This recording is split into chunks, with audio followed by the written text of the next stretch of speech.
Hello. I think that's gonna fit.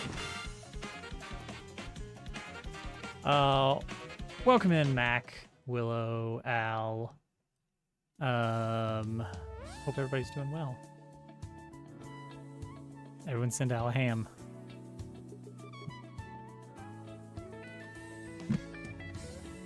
Ah. Busy day. Time for a busy evening. We're working on the hub.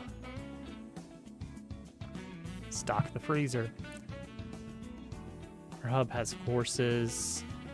It has clutter. This area is crap, but we're gonna make it better. Yeah, we're getting there. I did get some progress on some other systems. I'm trying to keep to doing like the boring stuff off stream where possible. I got the resistances for status effects done. So the enemies can have resistances where it kind of cancels out one coin flip for specific status effects. So if it's like an enemy has 2 poison resist, then if you hit him with an attack that flips 3 poison coins, they're only going to flip 1 coin. That's how the resistances are going to work. So enemies that are basically completely immune, I'd like, you will never be able to hit them hard enough to grant that status effect. Yeah, the garbage is looking good. It's subtle right now. I was thinking one thing that would look pretty good is like a nice, like path texture that we could do somehow. I'm not really sure how we would do that exactly. Like, I don't want to do a big UV painting thing, but it may come down to something like that. It could just be decals, honestly. Maybe.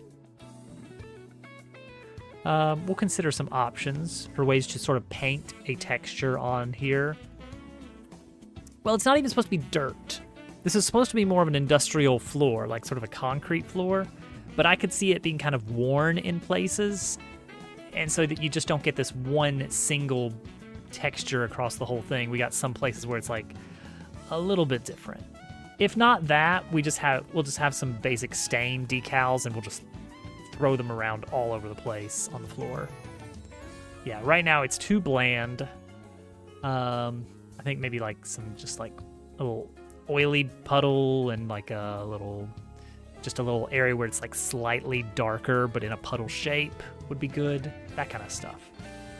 I think what we're gonna do with this area here, first off, these pipes are cutting in here, which is annoying. Not a surprise, but annoying.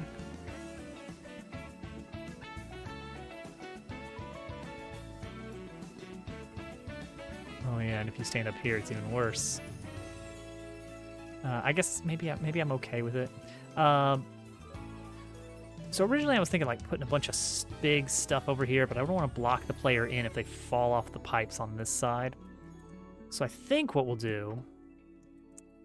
gonna do is make a little fence here. One of these. I'm gonna grab this.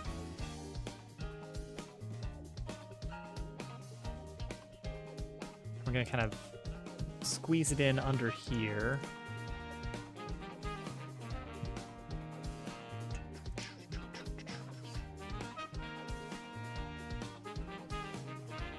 Transform.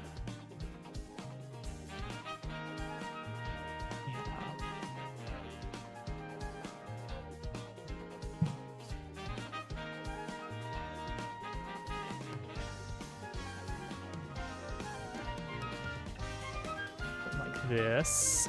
Let's see what I'm going for here. Just fence it off a bit. Simple as that. And what a weird situation with Posey the other day. So for those that did not hear, Posey grabbed a banana there was a bunch of 3 bananas on the countertop. Not like hanging off the edge or anything. They were fully, well and fully on the counter. And Posey grabbed the bunch, took them over to the other room, and ate exactly 1 banana. So that's all she needed.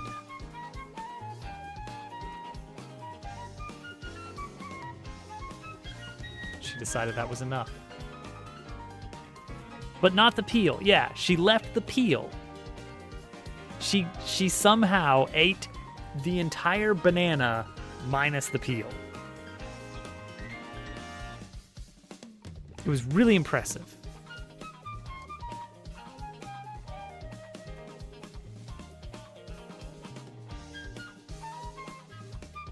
Okay, so we'll do this here. Yeah, I think that looks fine. Maybe even on both sides here and block off. Yeah, let's double this up.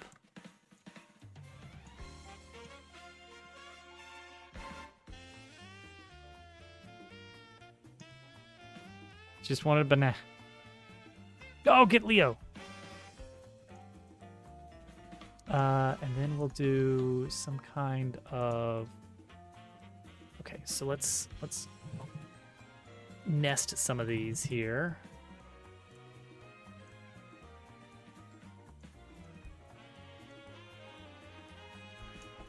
There we go. So that's the pipes. That's the fences. And then we're going to add some crates.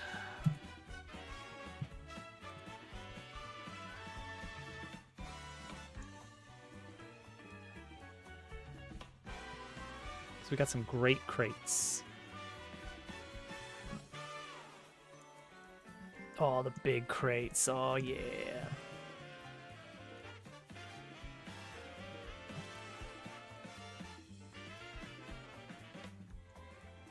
We're going to scale this down, though, because that's too big. Is this scaled up? Oh, thank you for the oranges. The orange slices. Imp, welcome in. Yeah, I didn't quite use my mean voice on Posey, but I was very stern.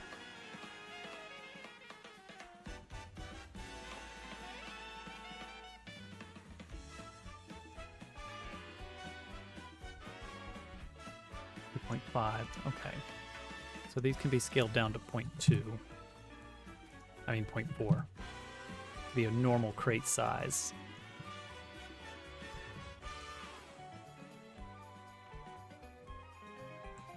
Then that, of course, would be too small for this one crate. So this one will be scaled up by a factor of 2. Maybe even 3, I don't know.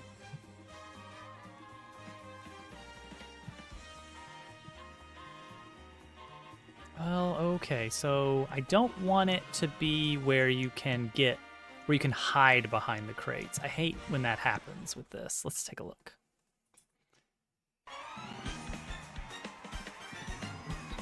Al has a stinky cat.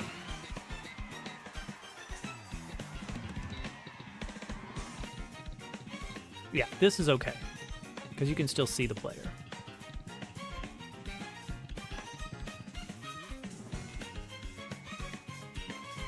And this too. Yeah, I love it. Hey, Winter, welcome in.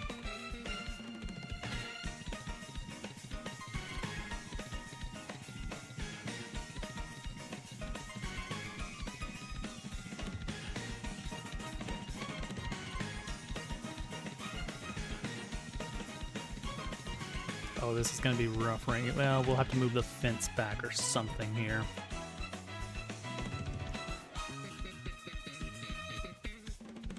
Well, I guess we don't really, do we? Because what we can do is we're just going to scale. Oh, that's a pretty good scale right there.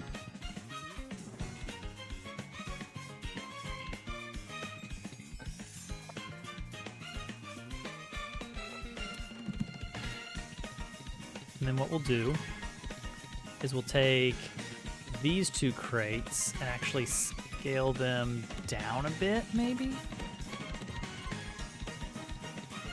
But like, barely?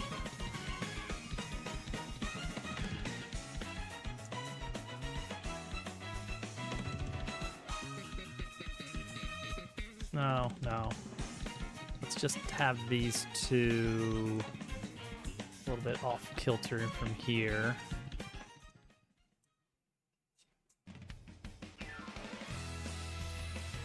That's pretty good. And then we can add some regular old crates in here.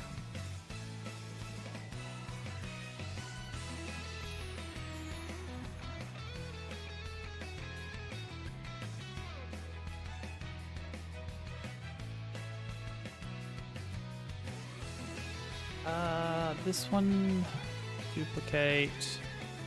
This one, just scale it straight up. Just make it big enough that you can't get over from the left side, but you can from the right. And we'll make this one a little bit smaller than usual. Make it pretty obvious that that's a stair. There we go. And now that is blocked off from chapter 1.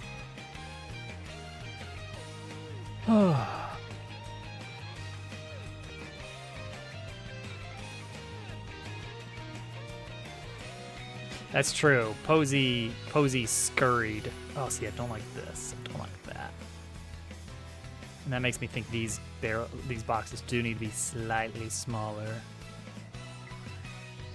Or the fence needs to poke out a bit more. That might be a bit more likely scenario here.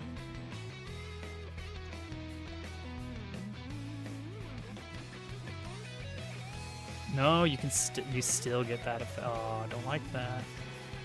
Hate that. You'd have to be pretty far out to not get that too. And that goes all the way down with the fence and everything. Don't love it.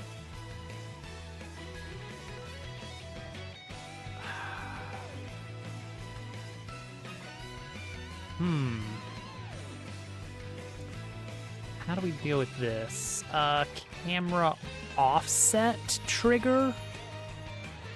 Perhaps is a magical way we could do this. Let's invent a new thing. Let's invent a new thing. It's called the camera offset trigger. It's a new camera control zone, which already handles rotation and target changes.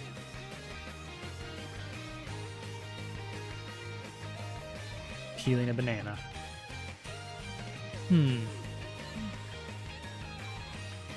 Adjust.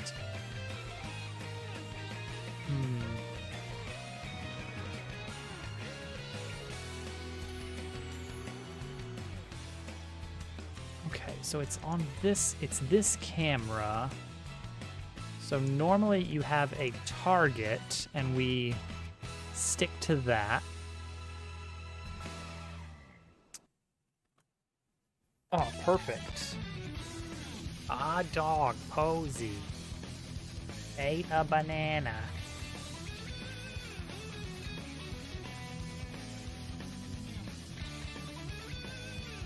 Okay, so where we normally set... We normally grab the target position here. And then we handle minimum and maximum down here. Really interested in the smell of some of those playthings. I don't get it. So what we would do is create a new camera transition called offset.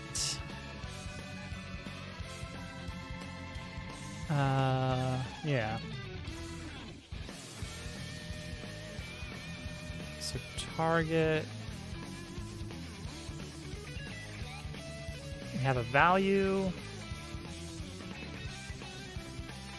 All right, so we're going to create a new one. Transitions. And we're going to call it offset. And the default value is vector 3.0. So how does this work? I mean, it's the only thing that makes sense. It was very messy peeling, but it worked. Do transition. That's fine. Get weighted. get weighted value. Transition ratio. Result ratio. I think this will work. I think this will actually work. So in the same place where we have the camera handler that adjusts position,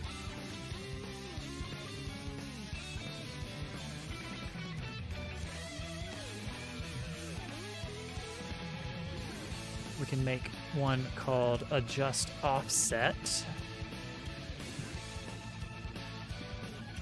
Offset change, which takes a vector 3.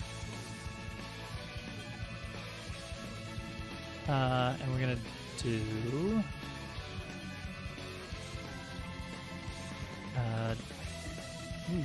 what are we gonna do here? About set offset. It's not as good, but it works because you just say set it. Set offset, new offset, duration. Okay, so now we can have our new camera control zone code where we're going to allow for an offset as a vector 3 equal to vector 3.0. And if offset does not equal vector 3.0,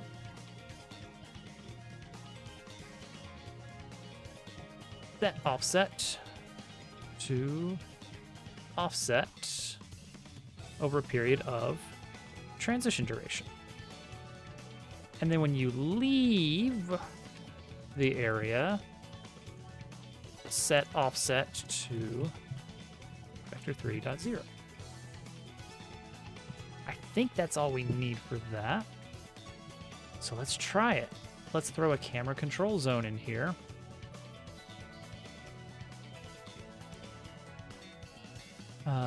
By the pipe bridge. No, this should belong in our dedicated camera controls node.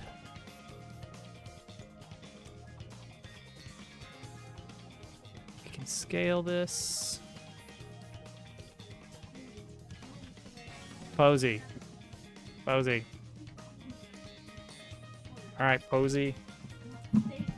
You're getting moved. You're getting moved, Posey. Posey, get out of there. Wait. Get out of there.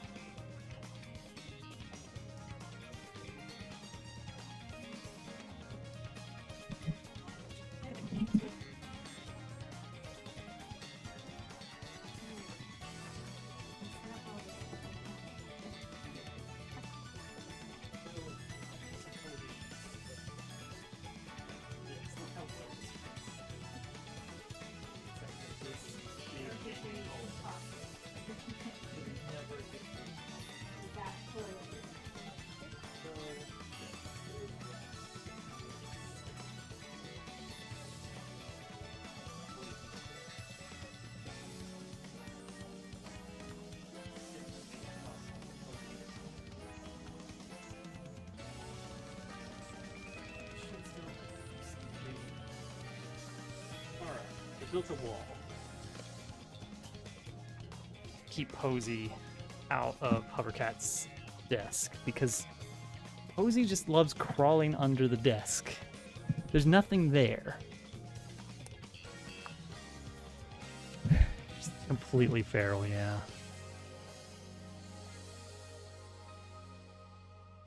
Let's have it like this. And let's set the offset to, let's say -2. Let's try this. Let's just see if this works. Let's just see if it works. Ping. It did not work. As a matter of fact. Good dog. Thank you, Posey. Oh, you know what? Because we never actually wired up the camera logic to say what to do with that offset. Posey. Please stop.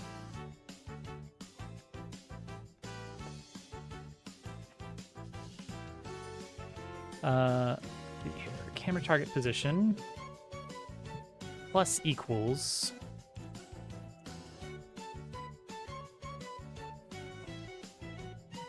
Let's try that. Okay, okay. That works.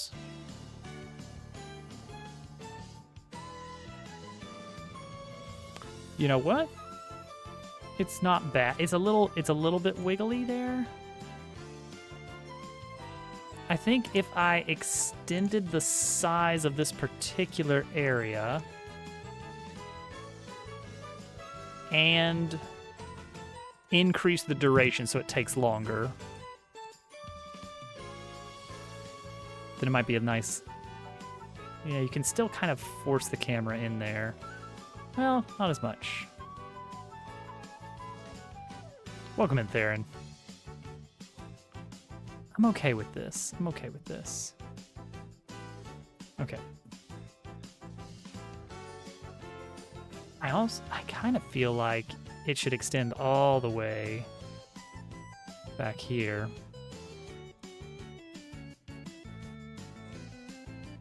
Yeah. But even when you're back here...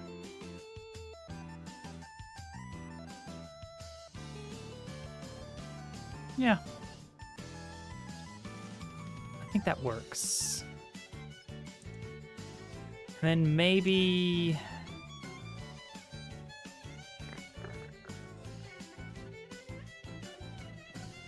What are these pipes even going into? Why are there pipes here? Right, they were plugging into the wall here for some reason. We didn't really figure that one out.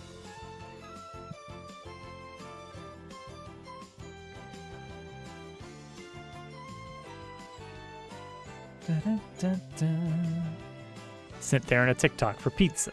That, as one does. Well, you see, Willow, 40k lore is weird. What will I do if this game takes off and you make millions? Probably just make more games, honestly. Hey, she called it. Look at that.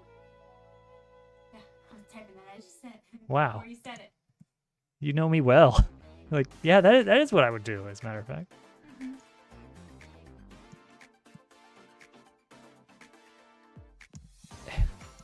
Posey party!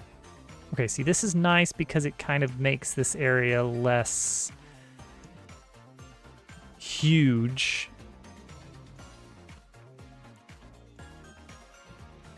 So this area becomes a little bit more compact. Like, this is the whole area now for floor 1.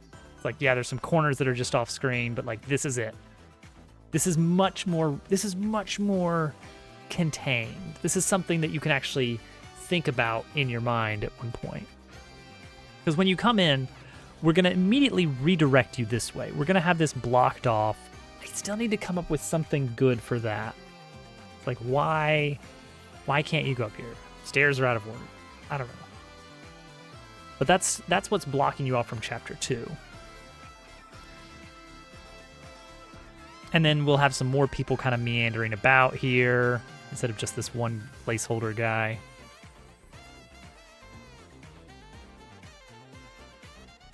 This will be important at some point, but I don't know what for. You're going to get like a super spin move that's spinnier. Also, this is broken. I need to add that to my to-do list. It's not broken, but it's weird when facing left. For some reason, if I go into slow-mo, you'll see it for sure. So check this out. I'm gonna go into slow motion mode. All right, so when you spin, this is what's supposed to happen. You spin one time around. Your gear starts on the left, goes to the right, and back to the left. But when you're facing the other direction, here's what happens. He spins 1.5 times and then back. Let's, you know what? Let's fix that now. I bet we could fix that right now. That's got to be in the player logic, right? It's either the player logic or the actor logic. Start spinning. Rotation. Yep, look at that. It sets the sprite object rotation to pi times 2. Oh, ska?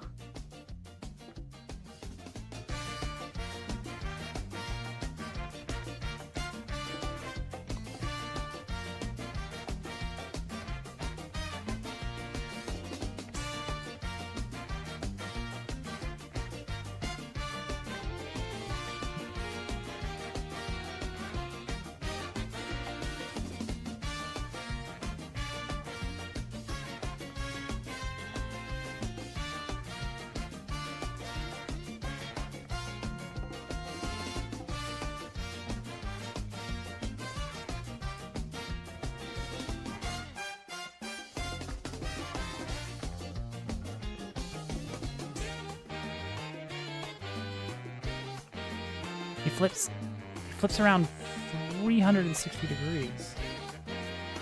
Okay, this is good. Well, hang on.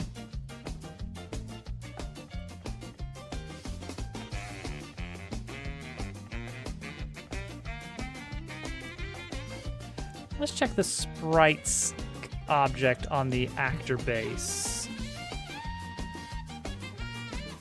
There's a special handler for this. Yeah, it says, hey, if you're... Oh, well, actually...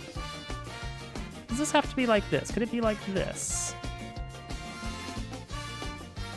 Oh, wait. No, this is right. This is right.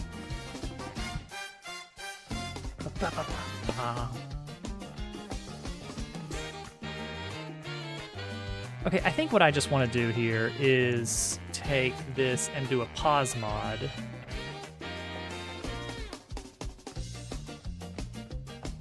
Of 2 times pi.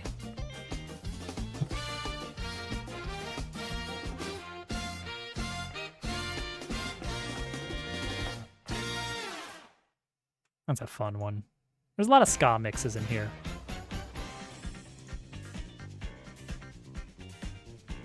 Oh my goodness.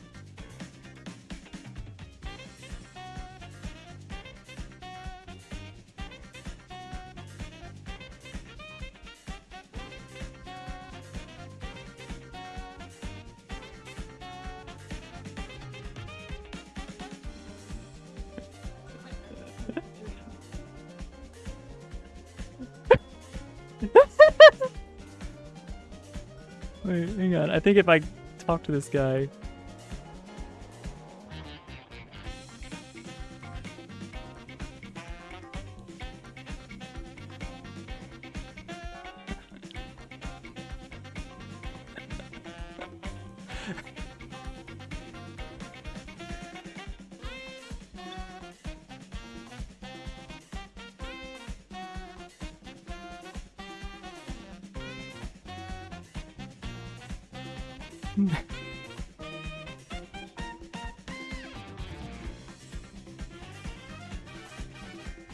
No, you know what? Hold on. Let's get a good, this one.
That was fun.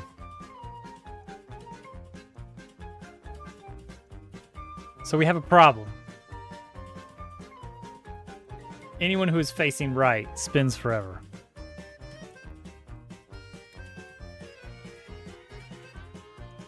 No problem detected. Spin me right, spin me round, spin me right, spin me round, spin me right, spin me round, spin me right round, baby, right round. Dude, but thank you for those 37 months. That's almost a year. You can see that the sub money is going to a good cause here. Okay, so it turns out FPOS mod, not the play.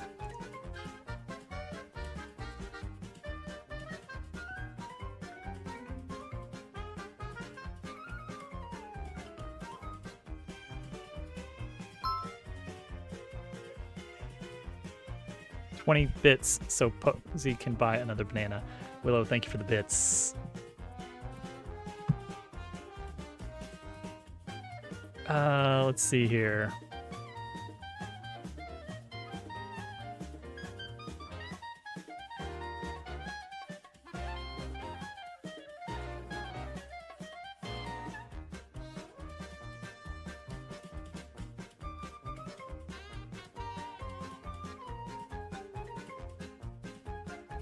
We're gonna do a little bit of debugging here.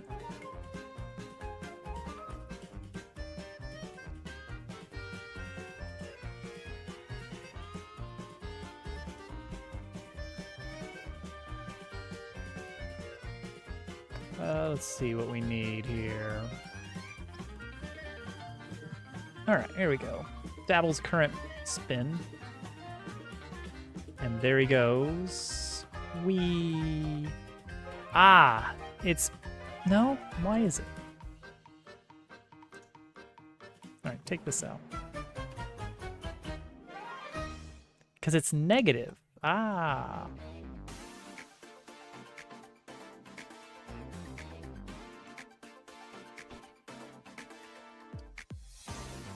Add Dupu. Dupu is an optional secret boss. There is something very silly about the fact that I could add dumb secret bosses to this game. Waka was an added post-game boss for the Thousand Year Door remake, and I'm so glad that he was. Oh, and have to fight Dupu. Perfect. Okay, so let's set this back a little bit here.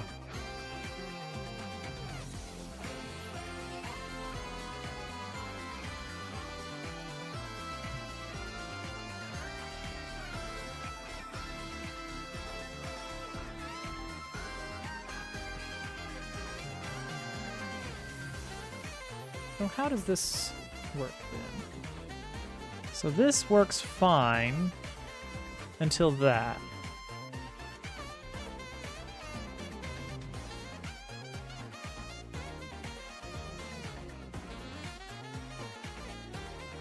Sprite 3D rotation. It's we're doing some kind of lerp, right? Yeah, target sprite rotation. Aha. So let's see here. Let's add this again. If parent.name equals player, scene manager dot metric log equals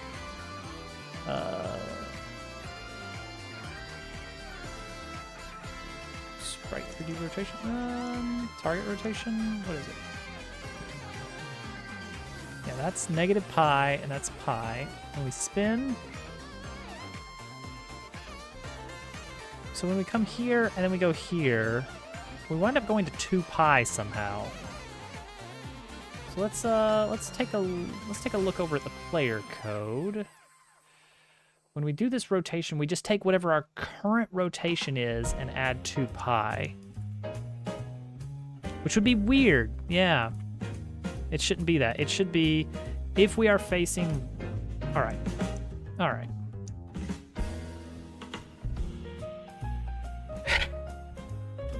Everyone just starts spinning. Whee!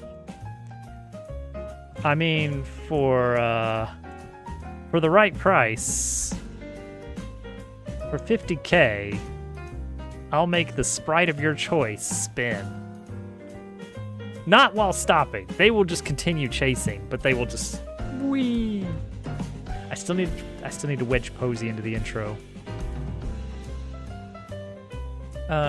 Target rot equals pi times 2. It's 2 pi.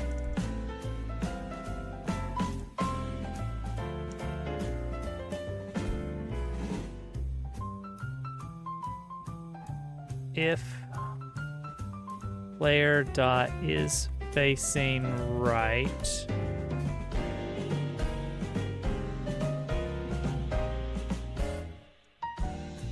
then negative pi over 2 if we're facing left.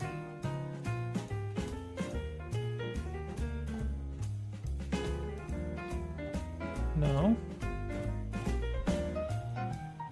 No. Negative 3 pi over 2.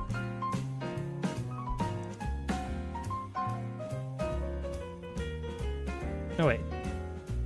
3 pi. Negative 3 pi. Why not just negative pi? Oh, that's why, because we're already at negative pi.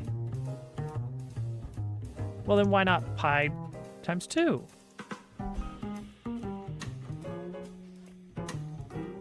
Because we're at negative pi. Why not just pi? A different sprite at random. Now we're talking. Now we're talking. Okay. Negative 3 times pi.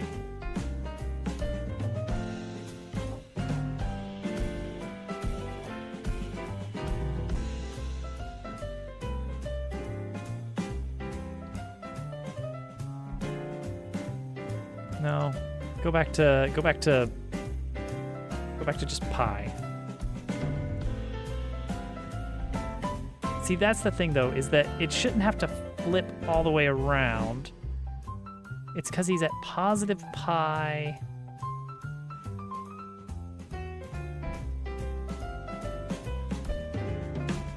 Yeah, and that's because I don't want him turning around the other way. Which way is front on this guy? Is it doing it the way I think it is? Yes, okay. So that his front comes forward. And the back goes around the back, yep. Which that's good, but that means that this is negative pi.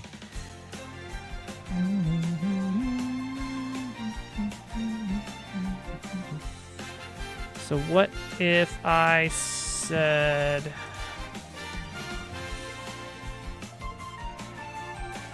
on the sprite handler that if it's less than negative pi, then sprite rotation plus equals 2 times pi.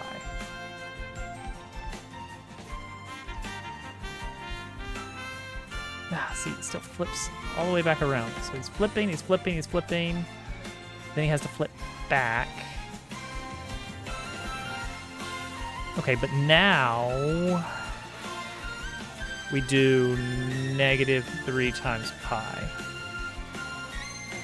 So he spins. Why does he do all that? Why does he do all that? Spin. We're at negative pi. Why did you have to flip around? Okay, spin, spin, spin, spin, spin. He lerps from negative pi back to negative pi. What's happening?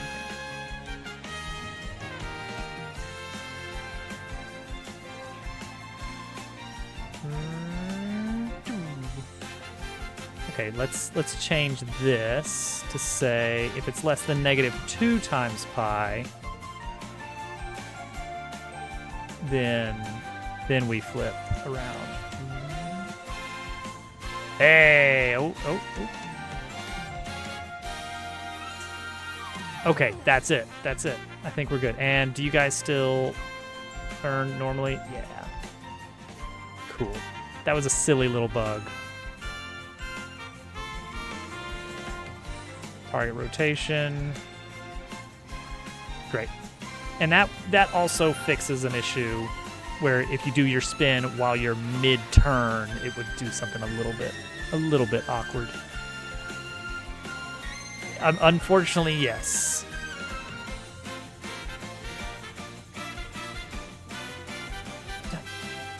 So, I love this song. All right, what were we about to do? I remember what was going on before all that. Let's take this and this.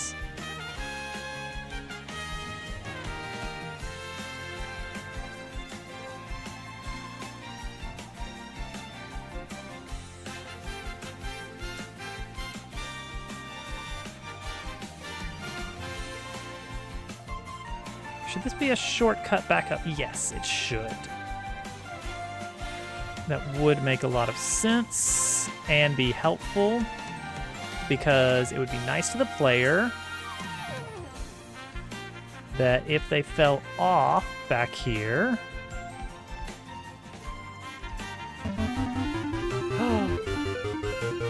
Poidle. Oh, I need to turn the music back down. Turtle. Thank you so much. It's Doms. You know, the other day I got the urge to tell a stupid overdone joke. Can you believe it? It sounded something like this. What a coincidence. Basically what I'm saying is, 6. Don't you love how the jokes eventually just fall apart? It's good stuff. Turtle, thank you for that, thank you for the 56 months. It's almost a year. I appreciate it. Could it be something hidden back there for the player to solve? Something eventually, but we don't have to deal with that yet because that's not even going to be in part of the demo. You're not going to be able to access that area in the demo, but I want the world to look pretty much the same in the demo as it will in the final version. So I don't want to make any major changes unless I want to. So the idea is that this area will be accessible once you gain access to these stairs, which will let you get on this roof, go across this plank, across this roof, onto here, and then you'll be able to get into a door that will be here for Chapter 2. But there will also be some little bits of stuff back here. I don't know what yet, and something vaguely treasure-like up here that you won't be able to get until much later in the game. And so, if you want to explore here after gaining access to these pipes, you definitely can.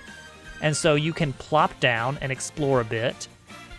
And then I want it to be that you can get out, but also that you have the option to get back on the pipes immediately rather than going all the way back around, because that would be a pain.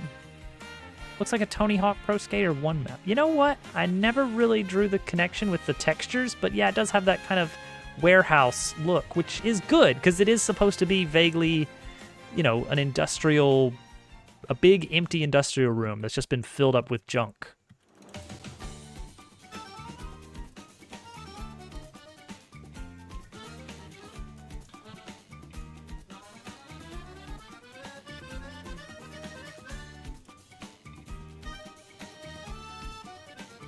Whee! You can get up here, and then you can wander around. And then you can go down here and explore a bit. I'm like, ooh, what treasures await us? Fascinating, fascinating stuff. And then you can get back up, or you can just go back down. Now, what about this? This is still blocked, and I'm okay with that. I don't want you falling over the edge. Or do I? What if, like, up here, but only once you get that high up, you could sort of just jump off the edge? Wouldn't that be silly? Like, this waist-high fence being impassable is already a little silly, but it works.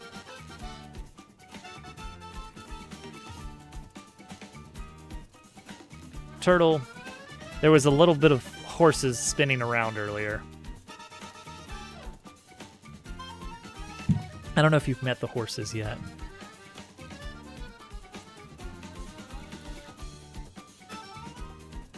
All right, you know, this area is looking all right. This is nice. It's not perfect yet. I think I want color variation on these boxes, unfortunately. But I have just the thing for that.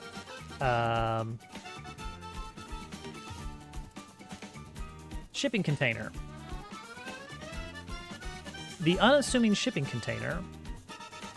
I added some code to this.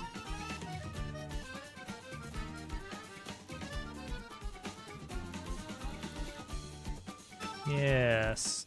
That allows for recolors. So all we have to do is specify the meshes that include a material override. Let's see how we do that. How do we do that? With the crates. Because these are using CSGs, which also have a material override. And it is just a single one, so that would work pretty well. But the way that it's doing this. So let's take this code and basically rework it.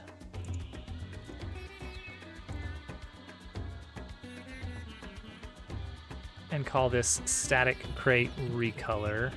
Wait, hang on. Let's add that in a node here separately.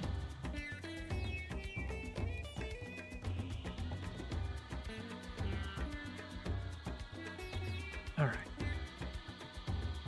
So we're gonna grab these, this, and this. Pull them in here. Missed one.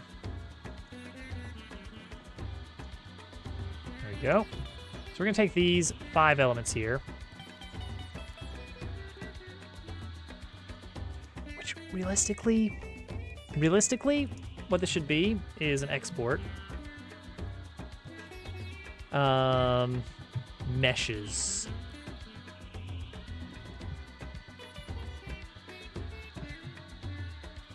So these are specifically CSG boxes, but it'll work with any geometry instance. Is that the one that has material override? It is, in fact, geometry instance. So let's say instead of CSG specifically, let's say geometry instance 3D. And then we're going to have a static variable for all materials. And we're going to say if meshes.size equals 0, then just fall out completely. Let's see here.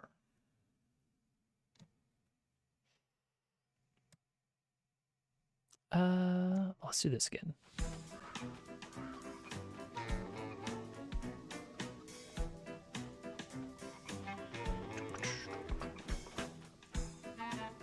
So what I'm going to do is I'm going to grab the material from the first mesh in the list, whatever it is. We're going to grab its albedo color, which, that's white. That's just white. So I don't know what, no, we're not going to grab its albedo color, are we? We're going to do something here. Number of colors, we're going to make 5 variants.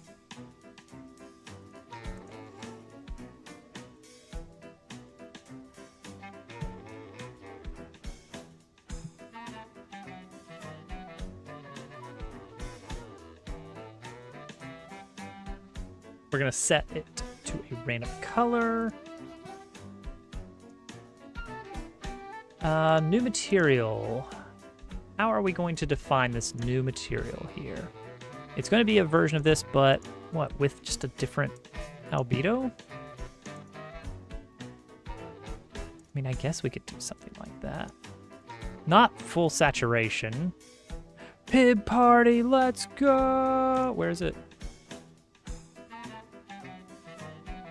Where is it? I'm sure it'll be here any minute now. Hello? Pib party?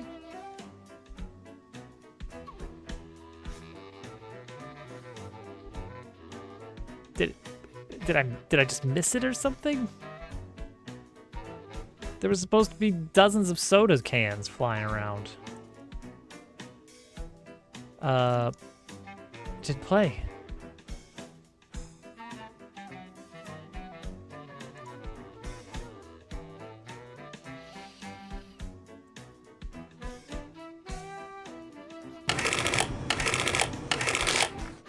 Oh, it did play. Oh, okay. No. Imp says it did play.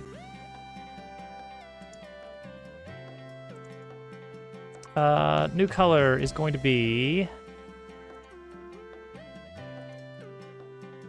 There it goes again.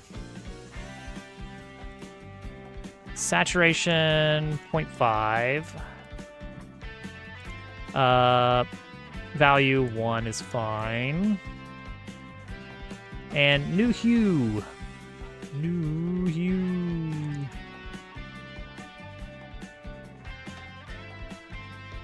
I guess 0 plus. Let's see what this would do. Okay, and then we need to actually populate the meshes.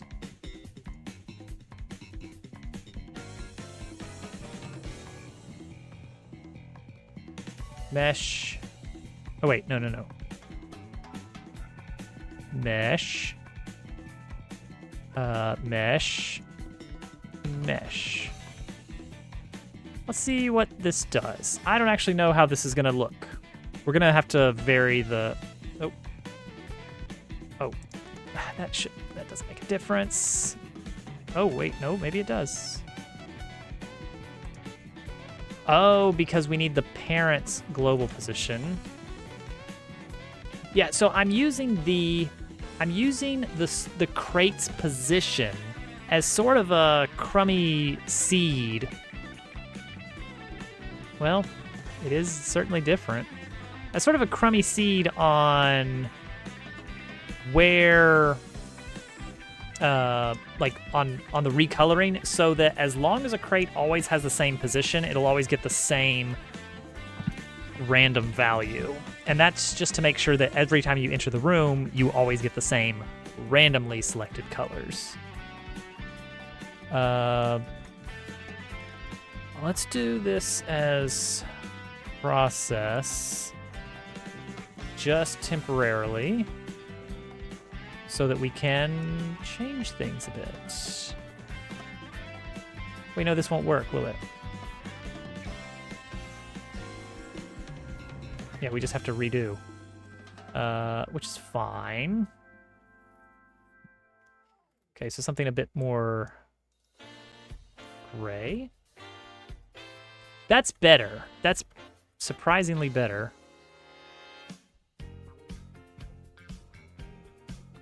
Just getting some variety on these.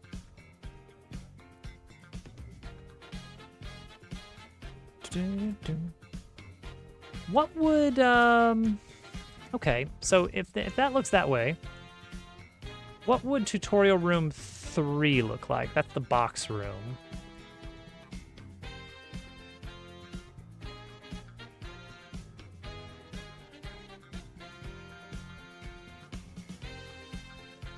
It's a very slight, you can see how some of them are a little bit different.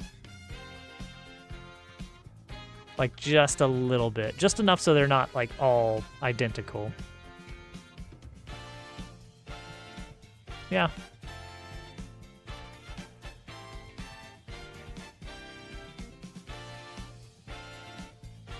I'm down with it, I think.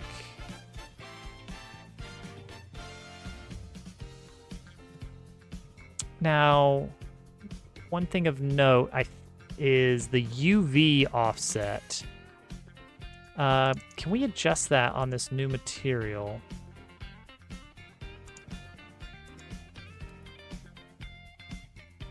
How do you do that? How do you do that?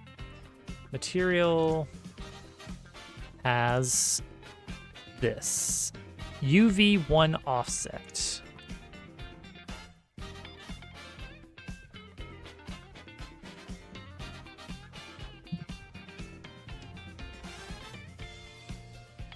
Let's say divide it by, I don't know, 4. Let's see what that looks like. This may look terrible. Oh, no, that's good. That's good. So it kind of shifts the planks around per box. So you don't get that repeating texture quite as much. I kind of want more of these textures then. Let's redo this, but have the number of textures set to 10. Much less repeating textures going on this way. These two are still identical.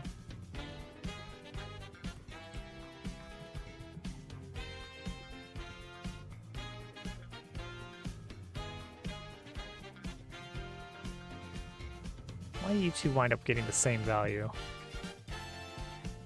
Oh well. You're gonna have some that just are the same. Alright, so 5 was probably fine. It saves on resources that way. Okay, cool. Done. So that looks better now. We've got these boxes looking a little bit less samey. Yeah. As long as we don't get crazy with the number of different materials to render, this is going to be fine. Okay. Still got to figure out how to block this area off, like what width exactly. Let's get some stains on the floor next. Let's get a better song. What do we got? What do we got?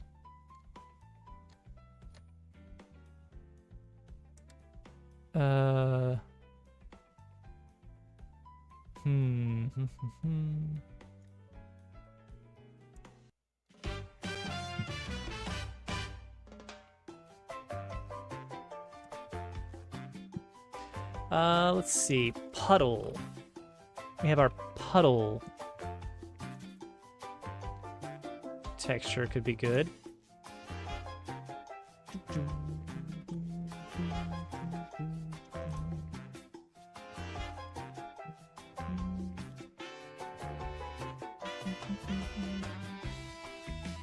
Where are we putting these in? In decor. So let's add a new node 3D for stains.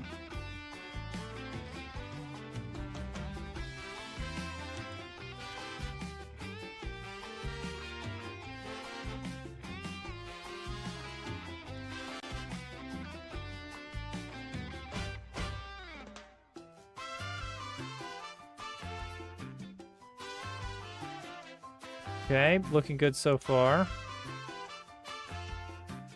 All right, so notably it is affecting actors. We don't want that, so we need to turn the culling. Yeah, don't affect... Which one of you is actors? 1? Okay. Okay, so 3 is the ground. All right. Let's give it...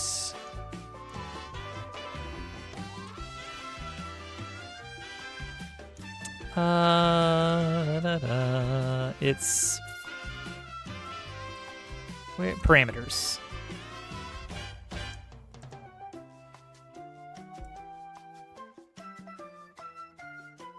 Okay, nice. We can set albedo there. Blends the color of the decal with the color of the underlying mesh. Oh, okay.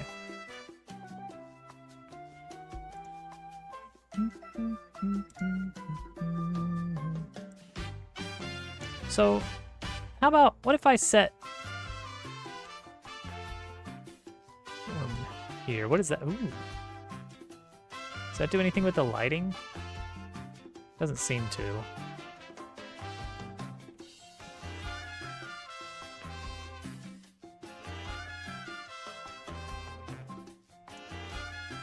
No, that's doing something there. By setting it to 0.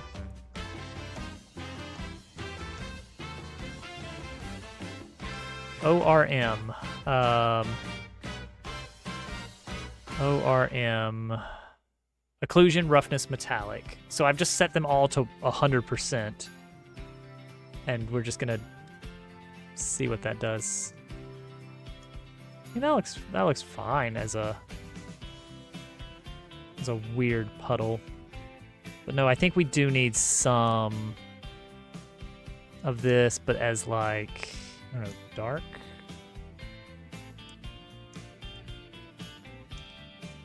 Oh wait, why is it? There we go. That's why. That's why, because I'm not focused in here.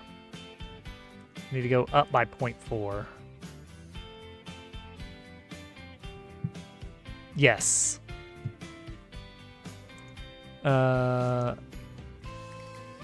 we go. That makes it a little bit more opaque. And then we can adjust the albedo there. Yeah.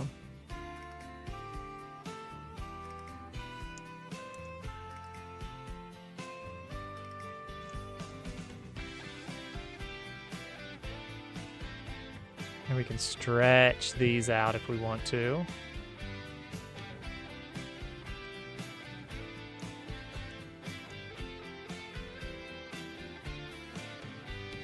Probably don't want to overlap with the pages, because it'd be a little bit weird.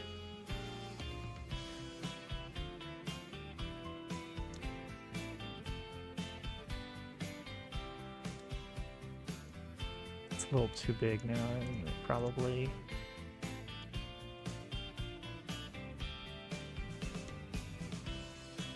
Let's have some, like, leaking something or other.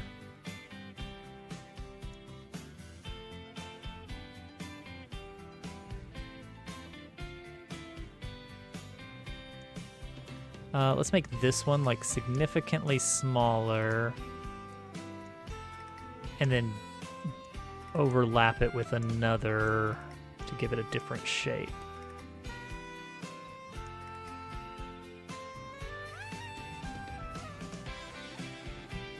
Okay, how do these look?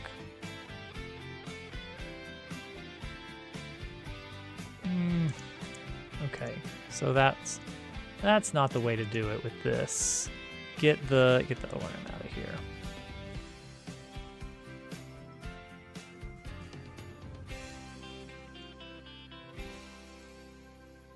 Why am I getting...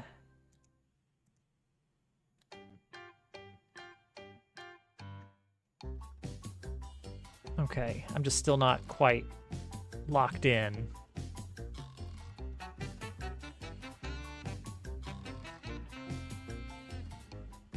There we go. So now we've got full on darkness. And now we can adjust the albedo. No. We would want to actually set the color to like something like this and then darken from there. Yeah.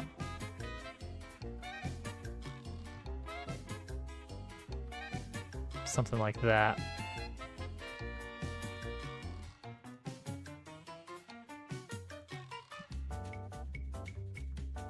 Yeah, there we go.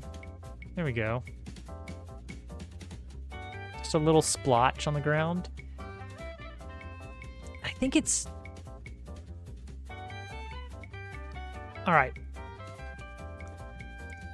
I don't like that it's got such a clean line. I want a different image on there. What do we have? We have some kind of puddle texture somewhere. Bane. No. No. It was in the trial room. It's very splotchy puddle here. Splotch. Naturally. But that is not white, so it's going to be a little bit harder to get it to the right color we want.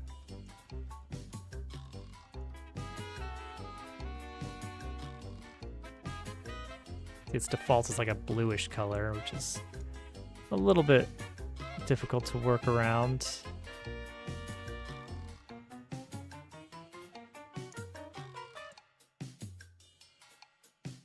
I mean, we can still do this, but we just can't merge them anymore.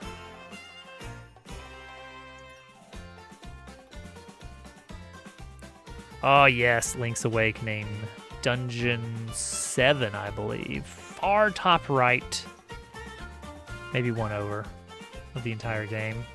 Just felt like such a cool area. In such a compact game. I played that game a lot.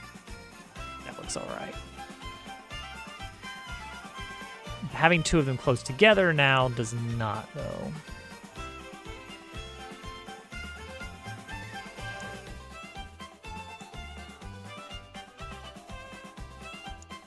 Okay, that's probably better.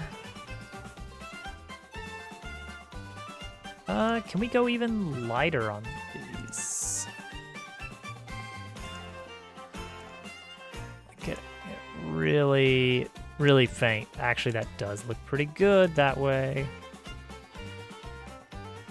Because now I feel like I can go much bigger on these.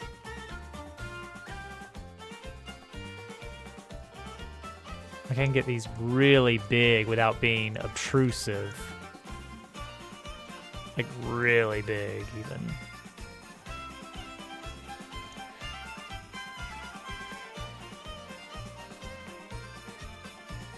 And actually, yeah, they don't even have to be all the same. Like some of them can be more intense than others.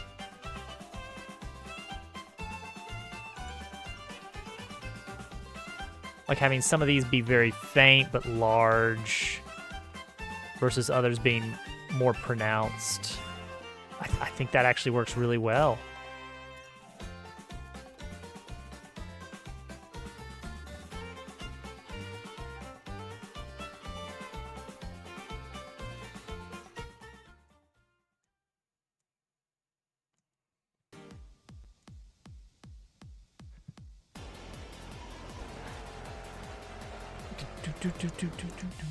Yeah. All right, here we go. We're getting some actual textures on here. Oh, that does break it up a bit. That's good. That does... No, okay, we're good.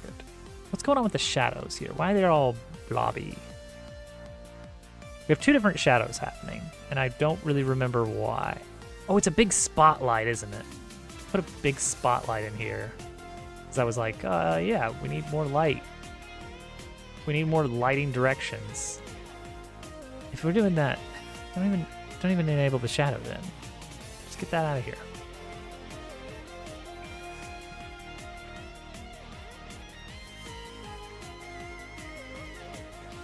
I mean, I definitely see why I had that shadow, but...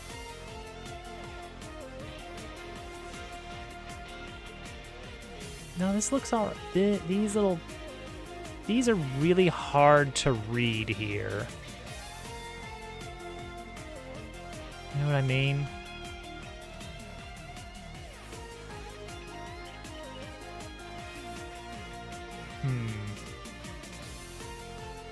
How can we make that work? Is there a way to make that work? That it could be suspended? Like, I don't love... do I just take them out? Like, why not? My game.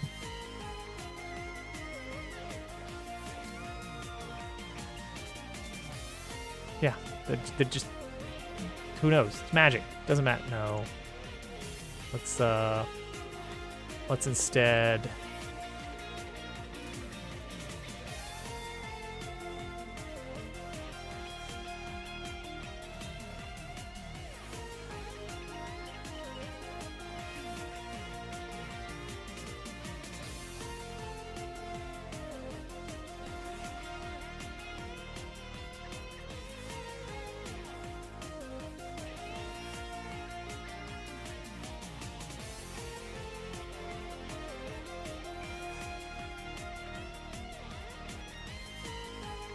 I think we can go sharper than that on the angle and still be within the realm of believability.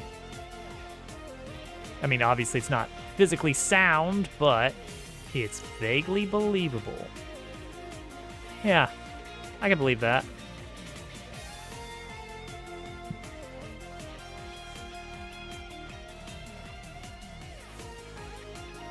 Take that rotation and apply it to this one as well.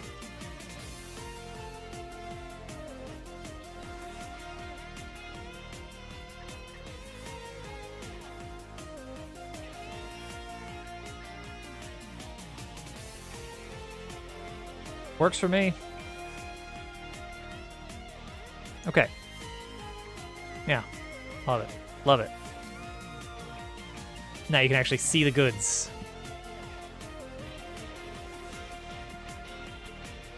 Okay, okay.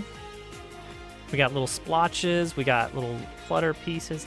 This area is close. All right, there are two main pieces.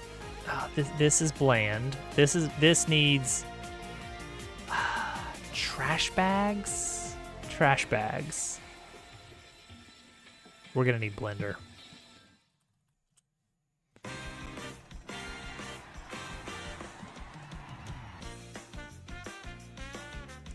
We're gonna have to get out blender. I'm so sorry.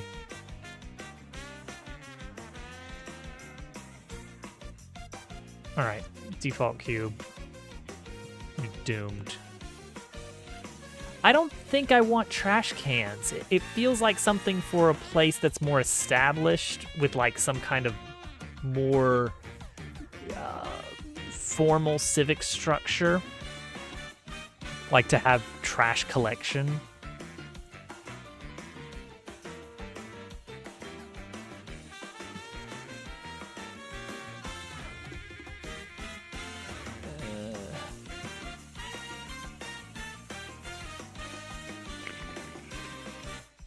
Great.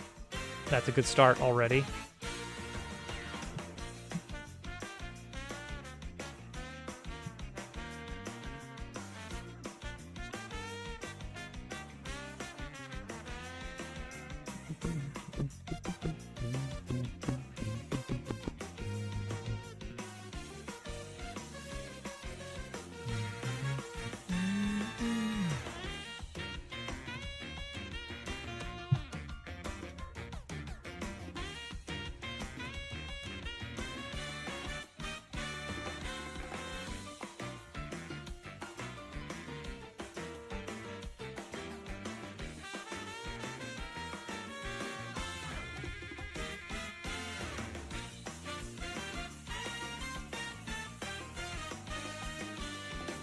Nice and blobby.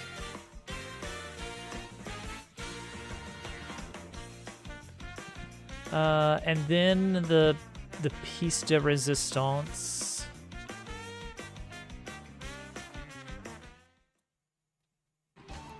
Give it a...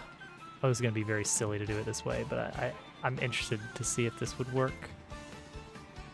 Actually, maybe this will be fine with or without being silly.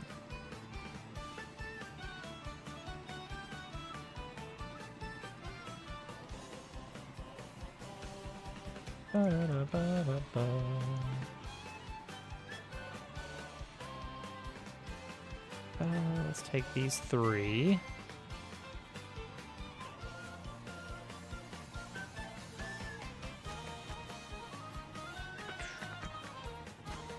Whoops, I grabbed too many. There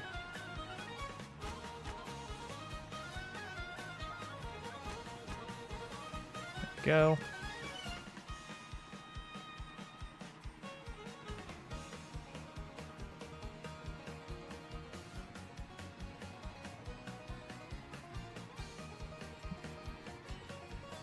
Dissolve. Yeah. Bop, bop, bop, base. Bop, bop, bop, base. Check your...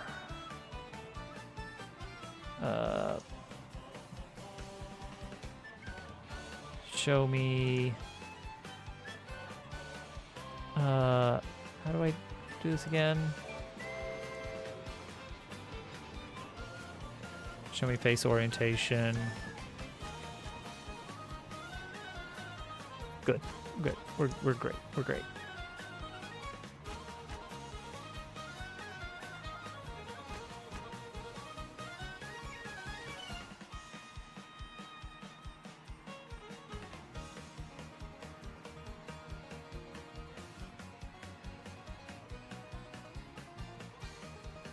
Well, that was silly.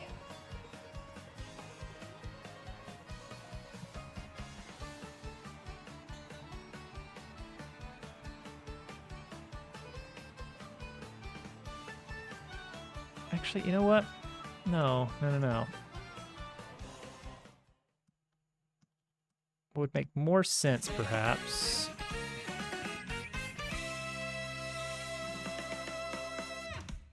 Like this. There we go.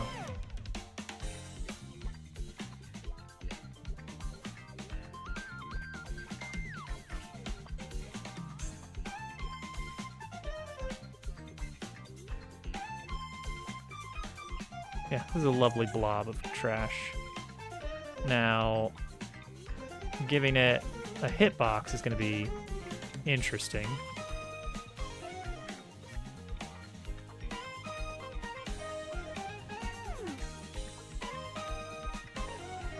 But I think it's fine. Save it.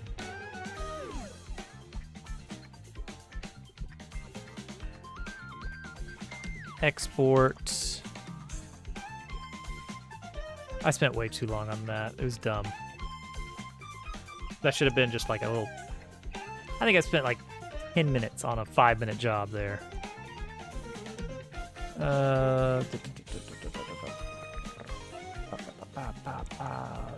Art, Blender, Decor, Trash Bag. I mean, I'll definitely scatter some junk around. All right, so we're gonna need to add. We're gonna make a new object for this. Create new folder. Trash bag. Because we're gonna have a whole object with like a vague hitbox. Not a great hitbox. We want this to be pretty low poly on the hitbox because it just doesn't need to be that good.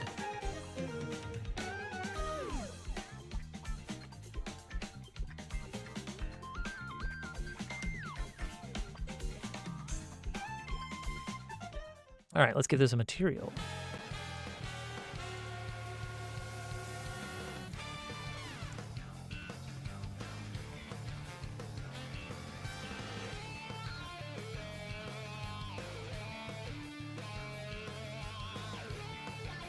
Looks great already.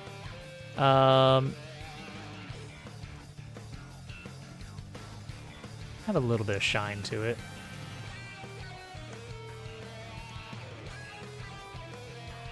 I think that looks all right. So good. Now let's give it a static body with a collision shape. What is the shape of this thing? Let's go with like a simple sphere.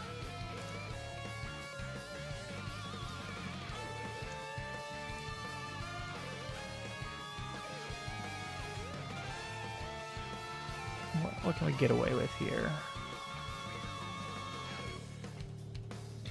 That looks decent, all things considered.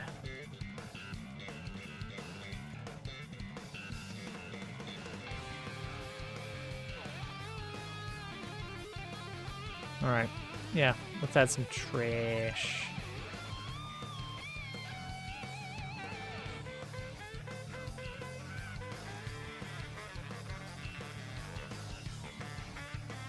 It's a bit bigger than I anticipated. Let's scale that down.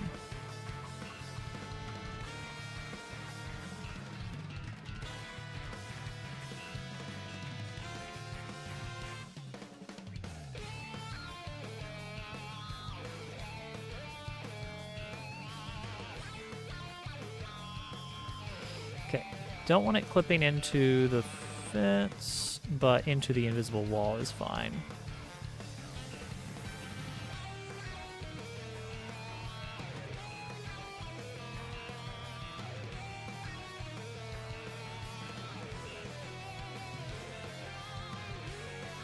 Okay, how's that? Uh-oh.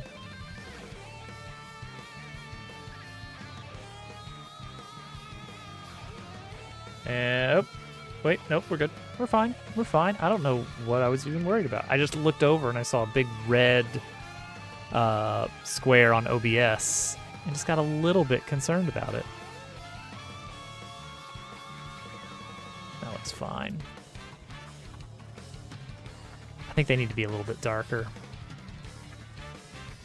Yeah, OBS just kind of had a little worrying amount of issues connecting to Twitch for a moment, but it's back. That just happens sometimes. Is it the metallic nature of it? No? Is it the roughness?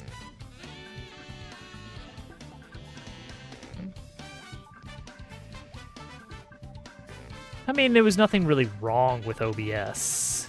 It was just that it couldn't connect to Twitch, and that's just a thing that happens sometimes. Why is this so bright still? What am I doing on this? No? I mean, that helps get it darker.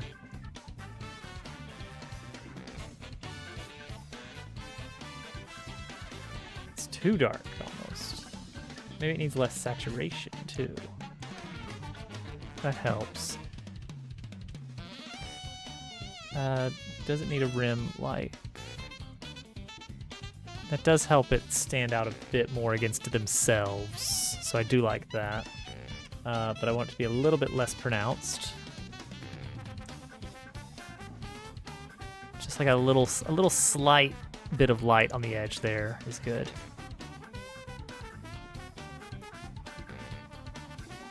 Okay, that's good because we're just trying to define this as like this is a wall.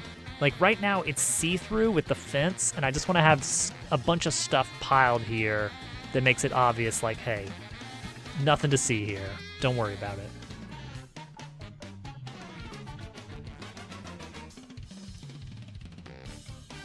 Could be a nice place to hide a little treasure too. Actually, yeah, that could be a nice place to hide a little treasure. We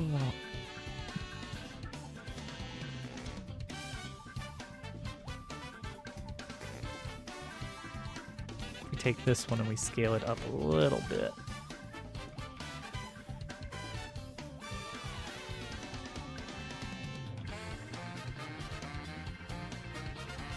Well, don't get it too close to the shop. Like right around here is good. Yeah, if I add a item on field,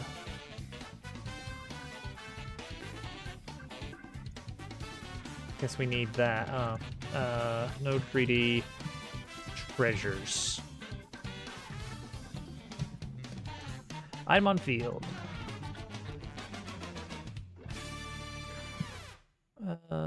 Let's see. 1.5 up.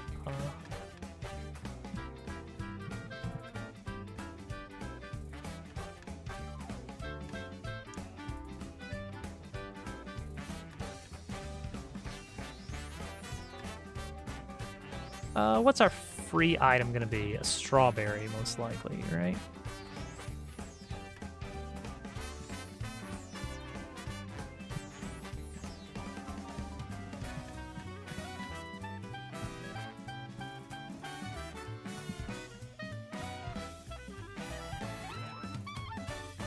Yeah, we'll get some cans over there. We got plenty of those to go around. All right, you can see like just the edge of it, but yeah, if you're just wandering around, you will not see it unless you kind of dig around back here. And I don't like that. I actually want it to be a little bit more visible. I'm gonna make it a little bit more visible from afar. I want the player to be able to see it and act on it, not just like, okay, I'm exploring. Okay, that's too much. That's too much. Or is it? Let's see, if I'm like right over here, yeah, that's like super overt. See, that's more like, that's like, okay. If I'm wandering around, if I'm talking to characters, well, if I'm talking to this character in this one spot,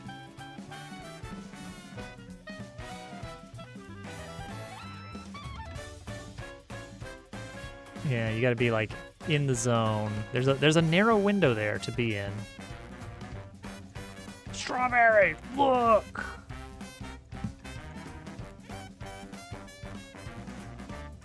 You see, that just makes it like...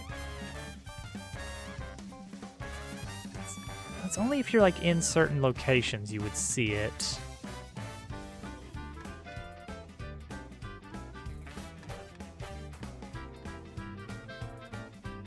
Or if you're jumping around here, you would see it.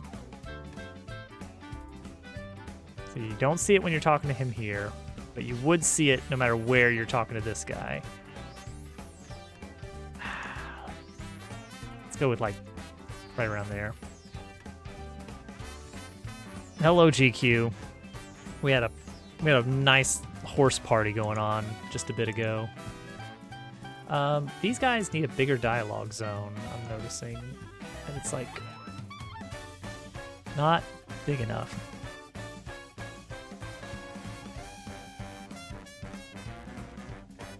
Oh, but does that make the actual dialogue box bigger?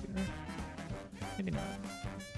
Oh, but it does get it to pop above his head better, which is nice. So, you know what? That wins. Cat, please. Okay, so now you can get a little treasure. And that kind of helps solidify that this is a solid wall. Reads a bit better. Let's get like a pallet board. Yeah, maybe some of these cans and such with it.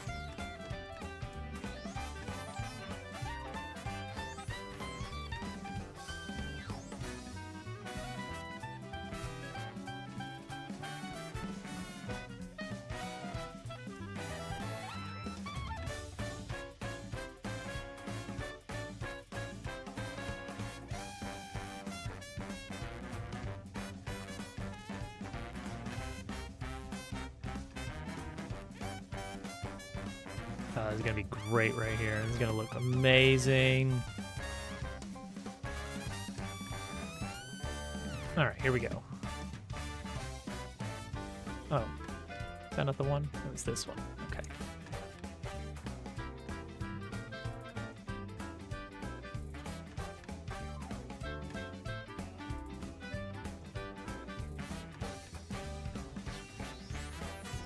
Just gonna do a very quick little yeah, that's totally what a board would look like right there. Yeah, that's fine, I think. So now we can take this whole thing and...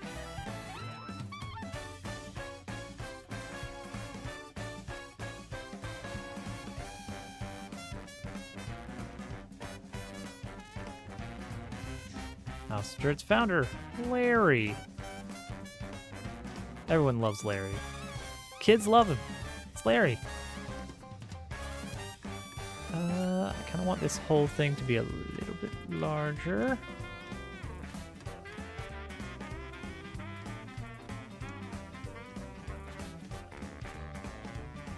Okay, that looks all right.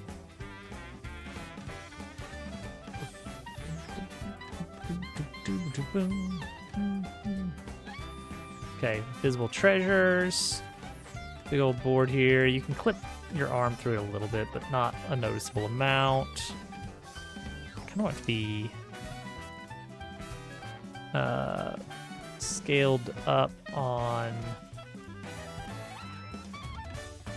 the y-axis. Yeah, make it thicker boards.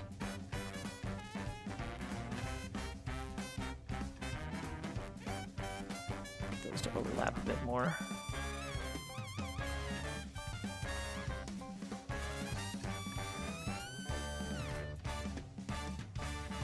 Just have it stand out a bit more. All right, we'll sprinkle some garbage over here, and I think this area will be pretty well cluttered up.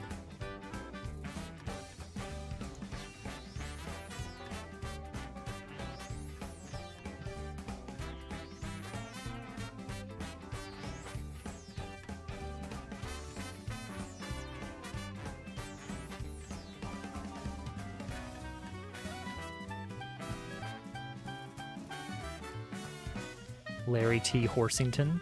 Okay.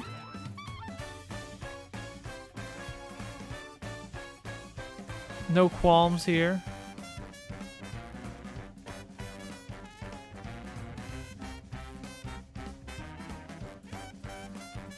Let's actually get this board. Let's get a second one of those over here.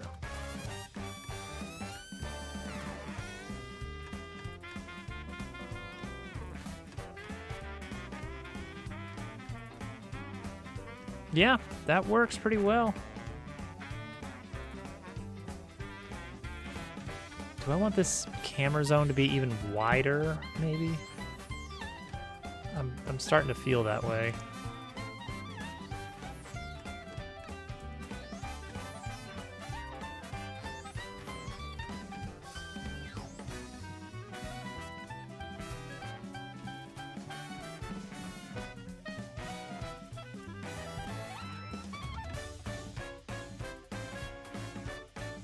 Yeah, all right. That reads pretty well as a wall, I'd say. Let's see if we can get a decal around this one here. Smaller, but more focused. More focused on this little splotch here.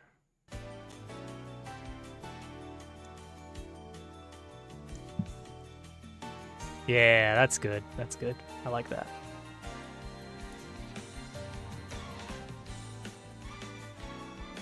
You know, I was thinking, now that I have the horse sprite drawn, should I recycle Turtle's dumb mayor joke? The mayor of my town. No, you misheard me. The mayor.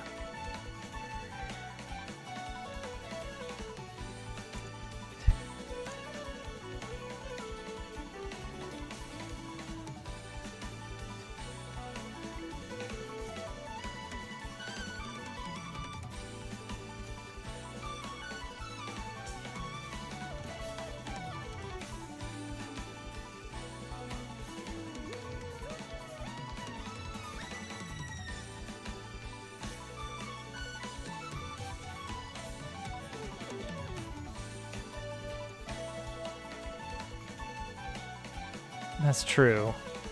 It is a must-have for all RPGs. That looks all right. I'm down with it. Okay. Boy, this area looks like a wreck. I love it. I kind of feel like we want like something here. Like if I were setting this up, it'd be like, I don't know.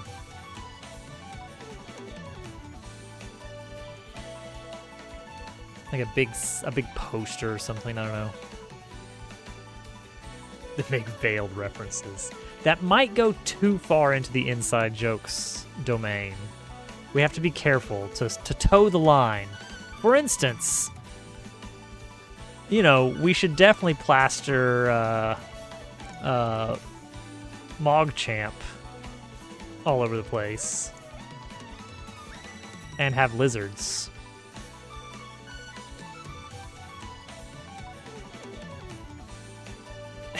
That's true, we could get Martin here. All right, this bottom area feels... oh wait, I remember there was one other thing I want to check to see if it's visible. And if so, like down here, I could put some like random pipes or something, but it feels barely visible. So it feels pretty pointless. Like if I put anything in there, I think it would just distract you.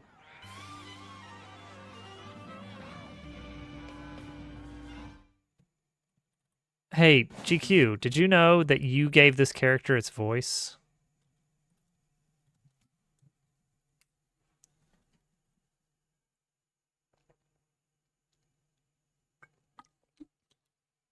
Yeah, that like months ago, and we still haven't given him actual dialogue. I have shown you this already? Man. Well, that's you. You did that.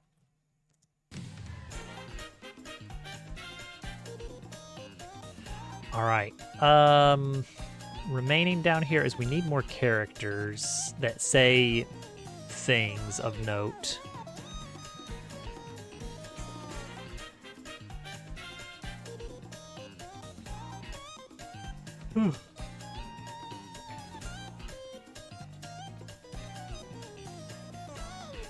The mayor can be Bakshin. Bakshin?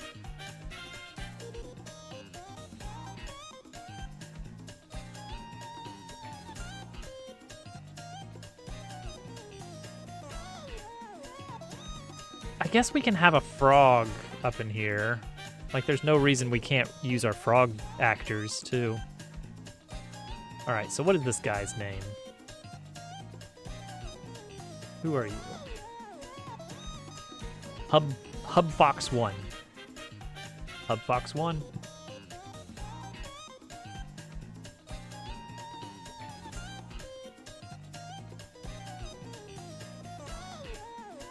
There he is. Okay. So that's alright. Let's fix this patrol. This patrol zone is seriously messed up right now.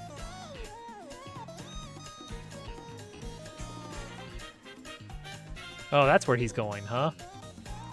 Cool. No wonder.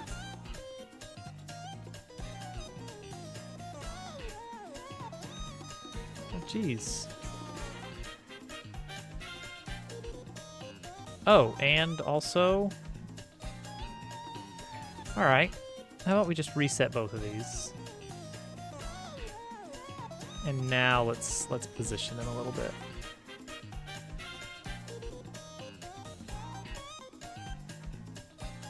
Like, this feels like this is going to be the first character you talk to in the game. Aside from Cat. And I guess, technically, the rats. Colby and Jack.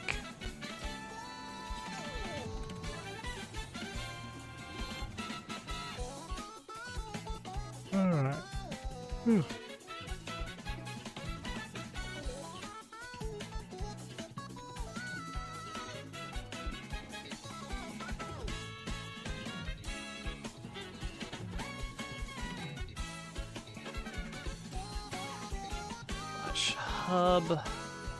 Hub/Fox1.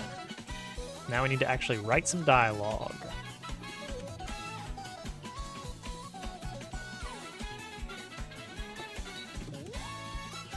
Naturally.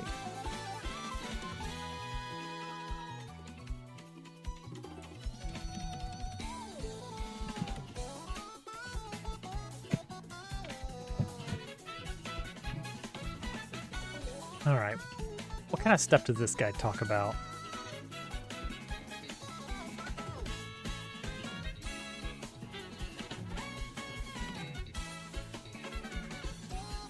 Turnips. I feel like with this guy being the first character you might end up talking to, it needs to be something pretty establishing about the location.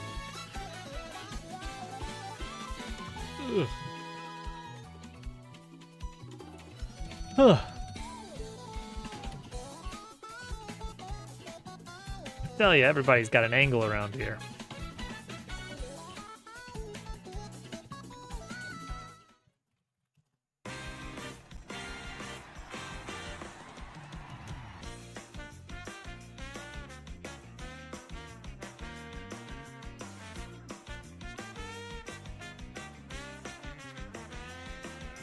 No such thing as a free lunch.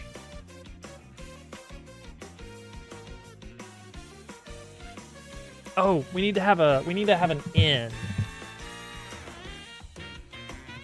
I need to have an inn because I need the player should have very little punishment in the early game. Like pretty much the punishment for failing to do well in combat is just that you get to play the video game more. So I want to have a place where you can come and heal between battles that's in town and maybe free?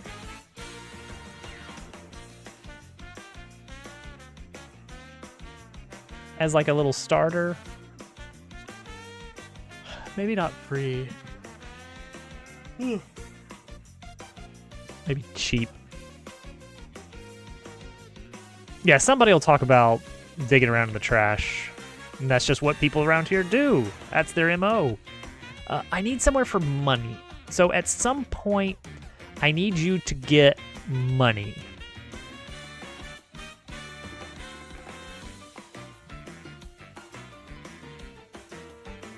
Now, Thousand Year Door starts you out with 50 free coins. And I don't remember if that's before or after half of them get robbed, but you can get the stolen coins back by just looking around a little bit. But either way, you're looking at like 50 to 100 coins. And that can buy you quite a bit of supplies for your first foray into the game. And that's kind of what we want here, is some way for you just to get a nice bit of pocket change before the game really gets going.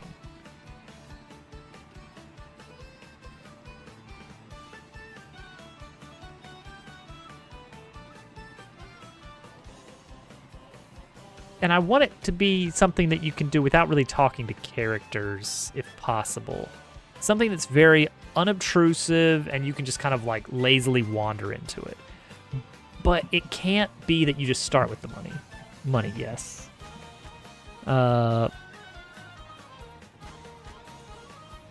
a game you can't lose. No, this guy is just talking. He doesn't do anything. He's just telling you things. So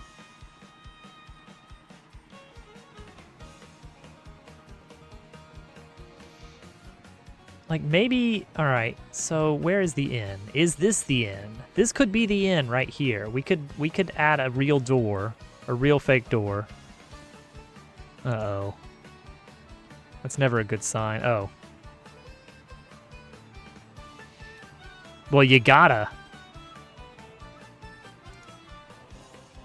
You gotta.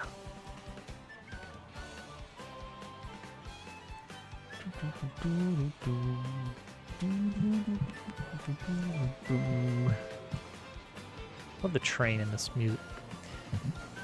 Oh geez, that seems excessive. Let's see here. Is this too close for, like, this felt like a good spot for a thing, but now I'm like, well, if I put a door here and a door here, that gets crowded. Best offer. I'll give you my best offer.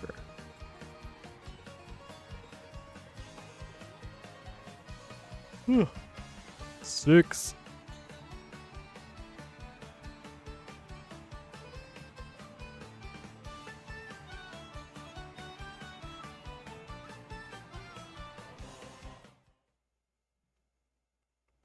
No. You're not gonna get roped into like forced being walked around and stuff.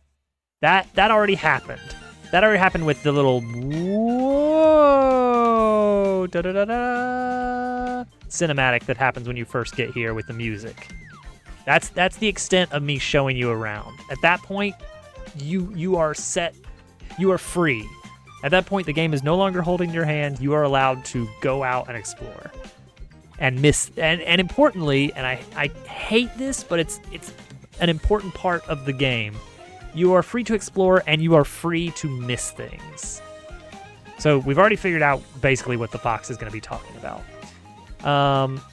Where is the inn going to be? We have 2 buildings that we need up top. Module shop needs to be very close to the door because there is a forced cinematic that's basically going to tutorialize modules. I may move this shipping container blob over so that we can get this little gap in here with that.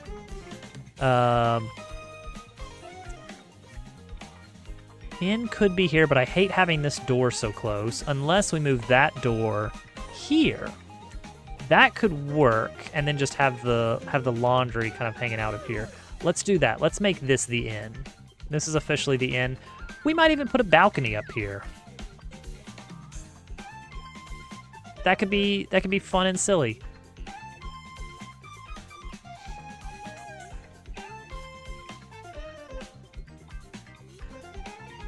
Yeah. All right, you know what? We're doing it right now.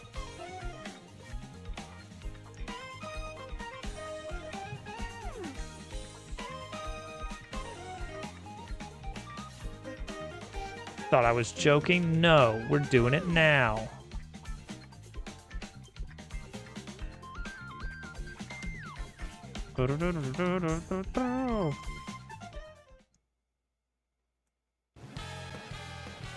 And it's going to be very lopsided.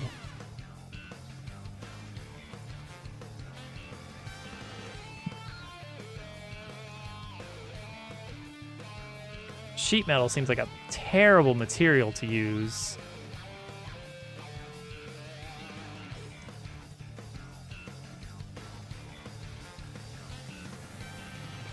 But it'd be great for a roof.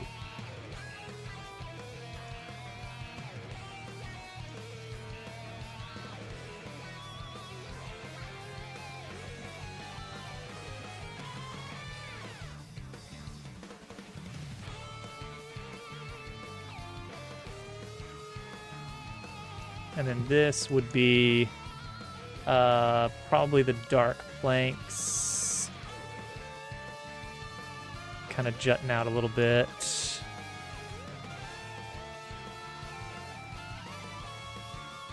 And then we also get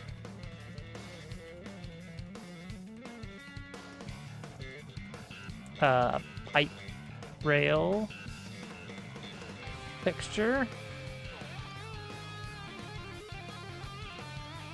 Except with transparency and triplanar, but also smaller, but also offset.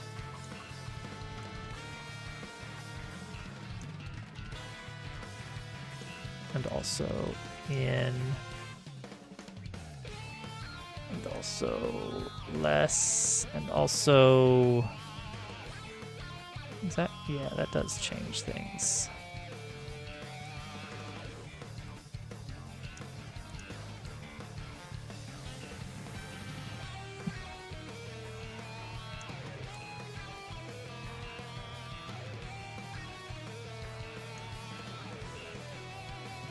That works.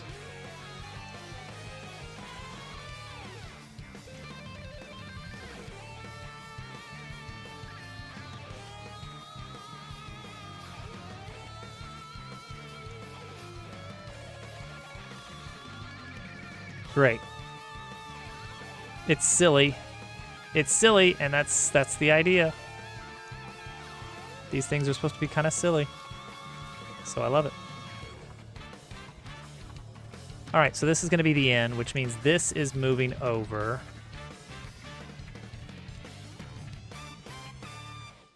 That means a lot of things are moving.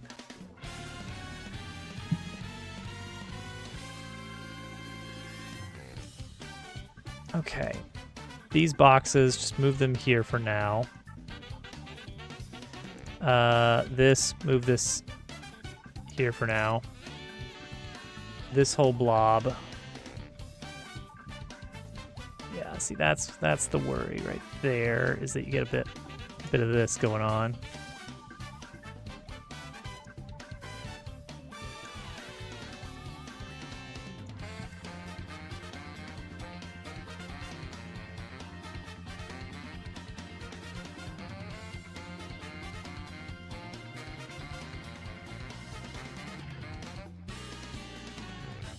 Okay, looks all right. Then this blob.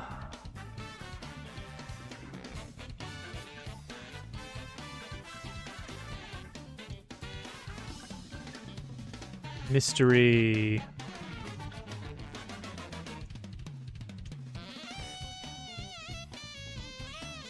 Nice, nice. Oop. Oh, that's why, because it intersects with the tarp.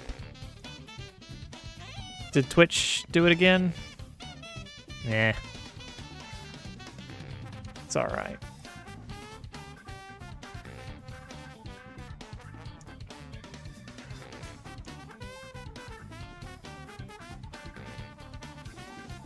Okay, that works fine there. I guess we don't really need this, do we? We can just make this one really, really wide. Really, really big.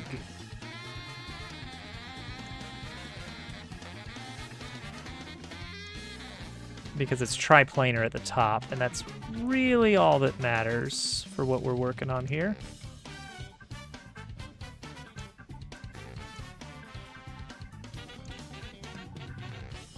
Okay, that's good. This can get deleted, replaced with this. Yeah, that didn't have a... Forgot about that. So this we can actually... So how did this one work? We just added a mesh instance. I mean, that's cool with me, actually.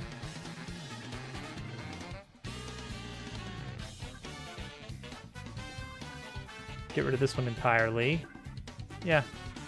Then we just have a roof and nothing more here.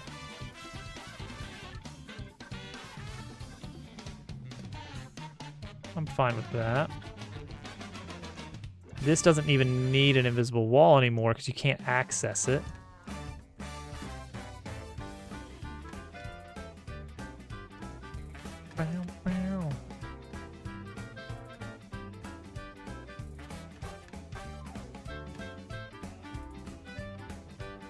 Okay, but we do need this. Well, no, we need one of the little ones.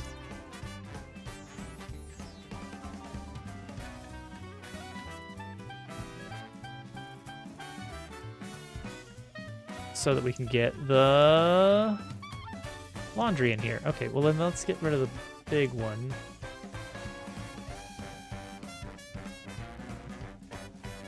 Ah, well there's a problem there, isn't it?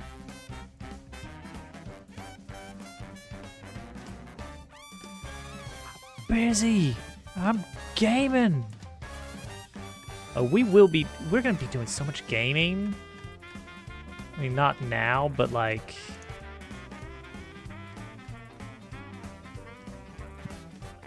at some point.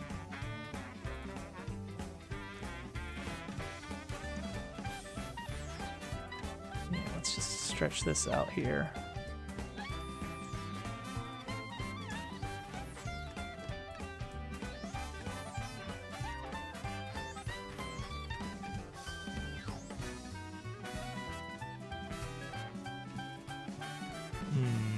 What do I want with this?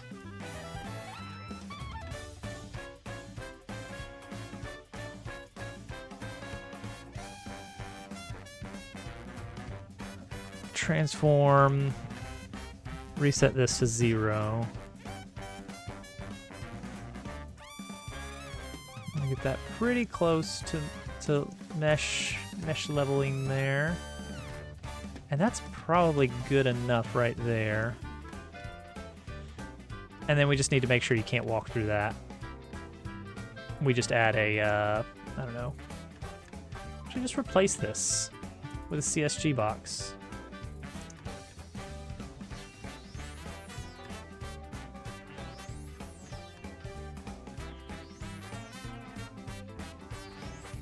And put dark planks triplanar on it. That's dark bricks. Dark planks triplanar. And use collision. Yeah, anyway, we're going to do a lot of video gaming once all this stuff is said and done. It's going to be quite fun. There we go. That looks great.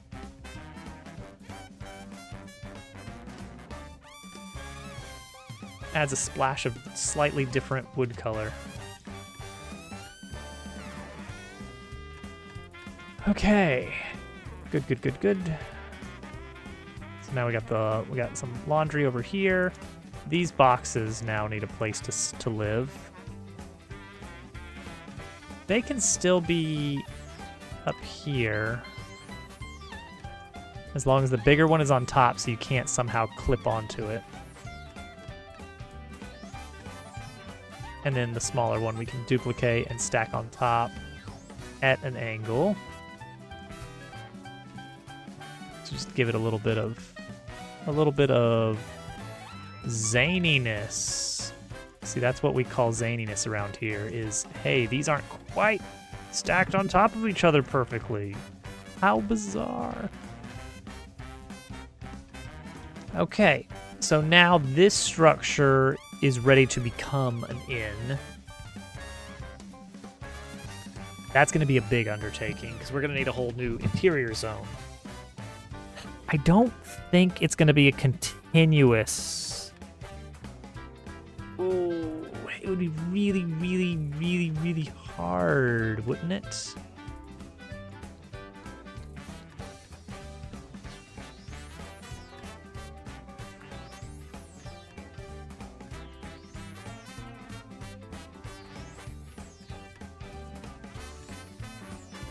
So the scary idea is, you know how in Frogtown, when you go into a door in a building, the house sort of opens up to reveal the interior. This would be a very cramped area to build the interior of an inn. And I'm not 100% sure what that would look like if we do it. It's not impossible, but it would be challenging.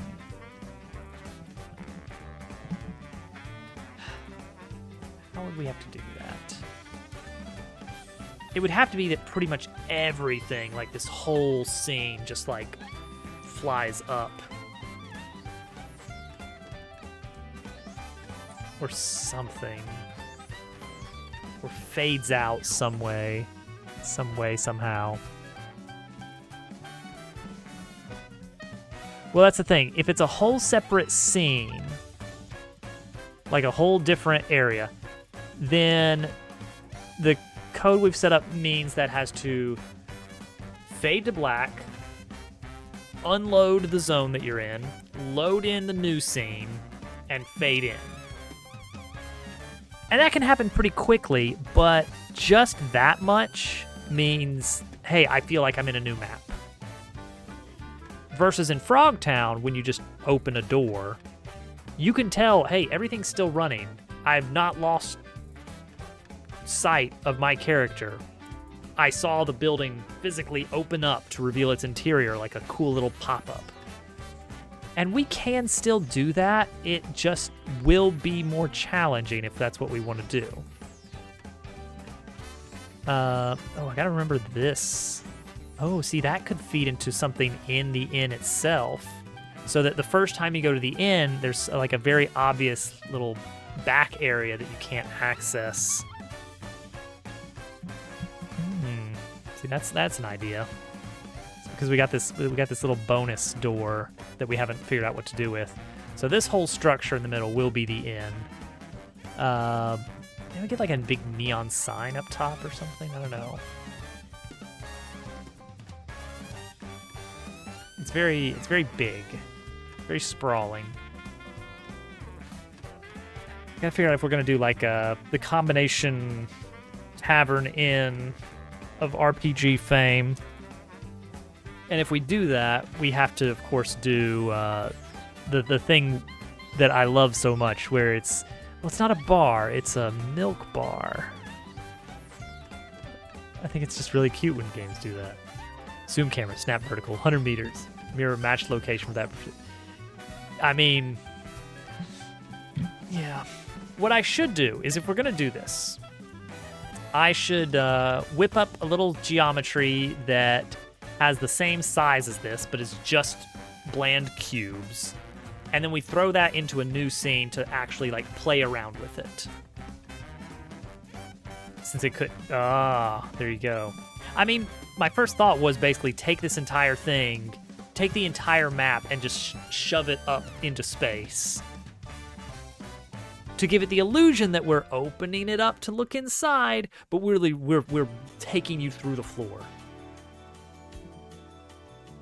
I don't know anything about Titanfall 2, except a lot of times that I thought I was seeing some kind of headline about Team Fortress 2. It was actually about Titanfall 2. How you doing, Lag? I meant to ask you something the other day, and it wasn't related to this project at all.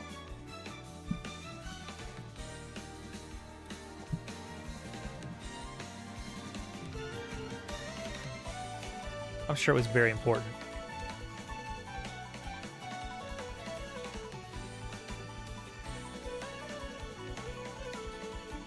All right, see, this area is looking a lot more snug now with this added barrier. One way, we'll come up with some fun stuff to put there, but it doesn't have to be done until we're ready to work on Chapter 2. In the demo, this area can be nothing. You know what? It can be a shipping container for now.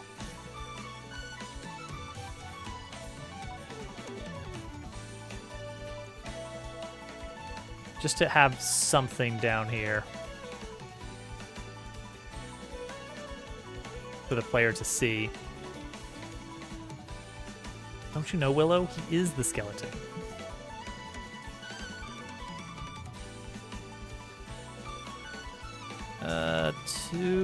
Too close.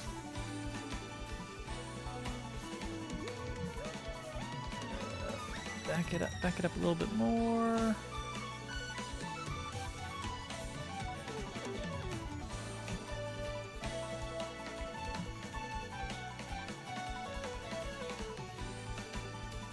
Yeah, that's probably about as good as we're gonna get. It's fine.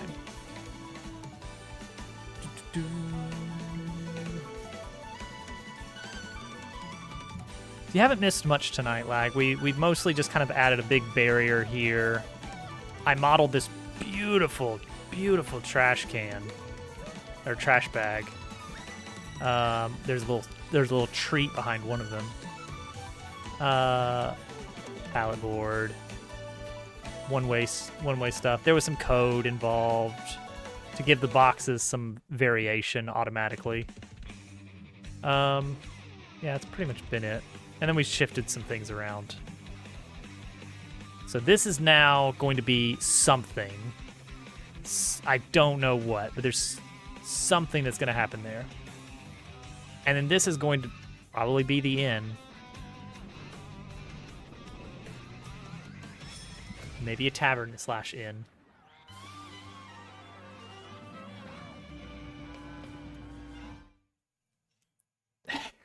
Boy, have I ever, Dove. Don't I know it?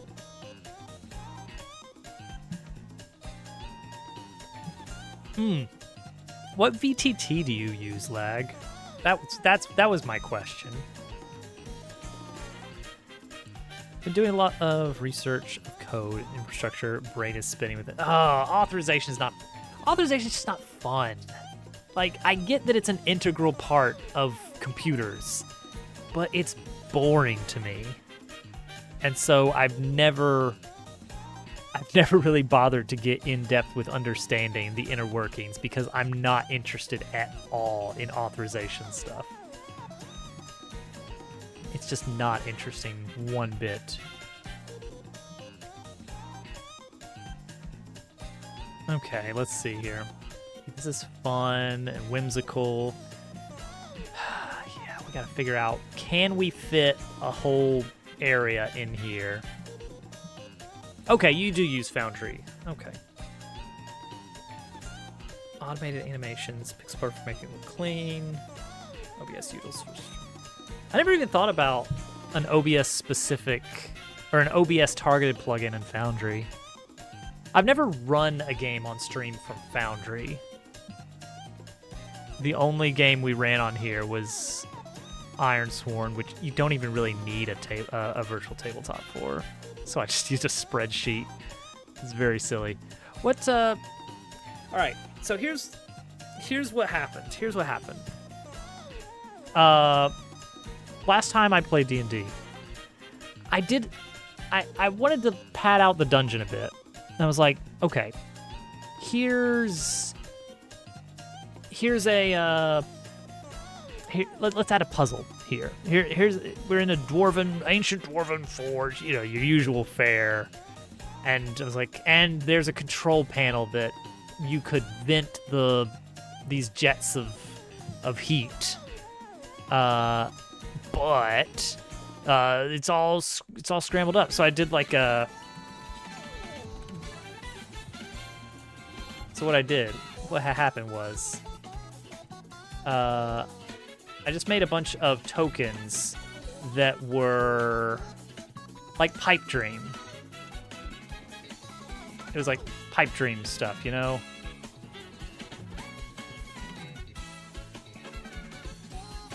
And then I basically I broke out paint for it. So I gave him like, it was, I think, 6x7 or something like that. Maybe not. Maybe 5x7.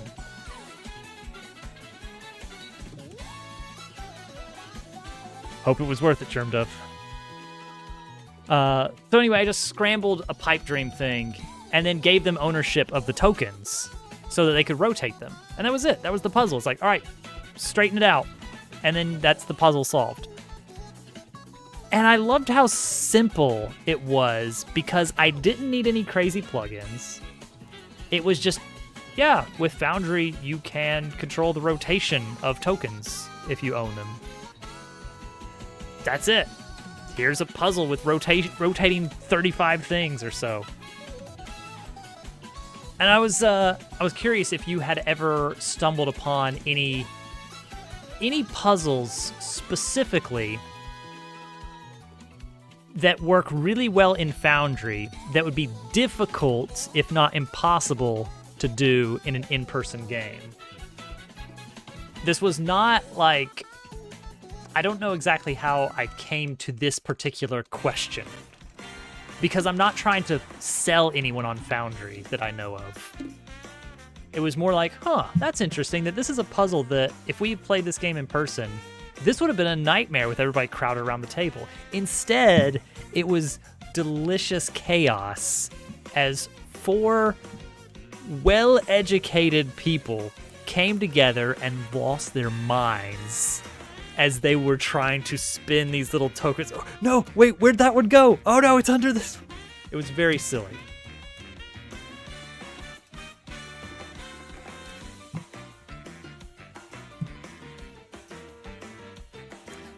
You know what? That's fair. I just feel like I need to jingle keys in front of my players every so often in between combat because we are playing a combat-heavy system.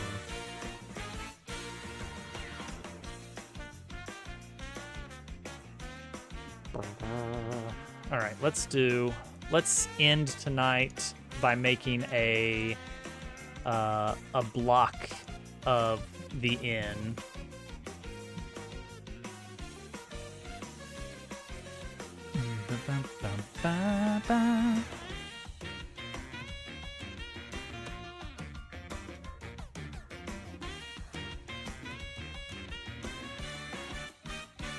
It's much less structured. Shrimp report a puzzle more like there's a locked door. I don't know, work it out. You know what? I love doing that.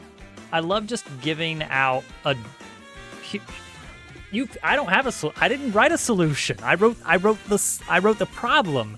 You guys write the solution. Good luck. I love that I can do that, and they just have to deal. Okay, how far does this go? Right there.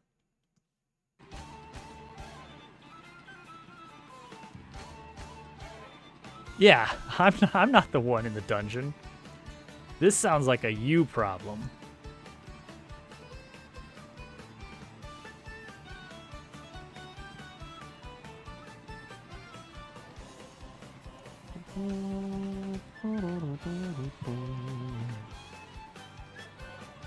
Okay, so it'd be like this is a blob.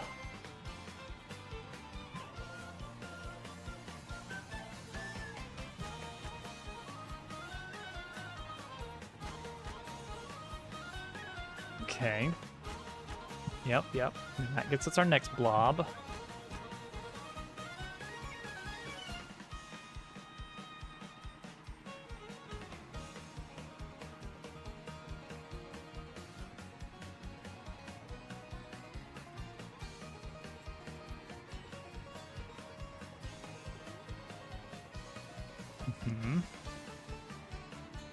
Okay, so there's that much.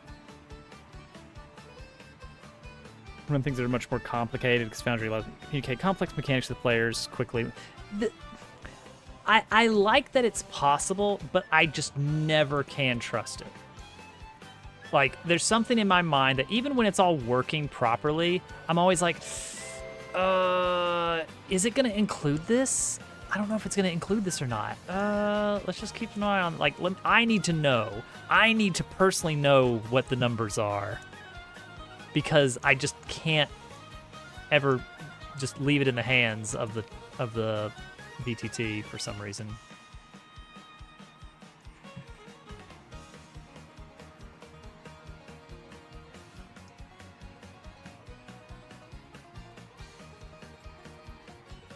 Okay, and that goes to here.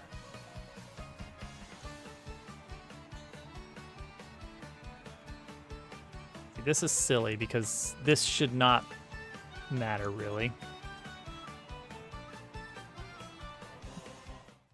But you never know. Okay, there we go. Let's extend that out to here in block.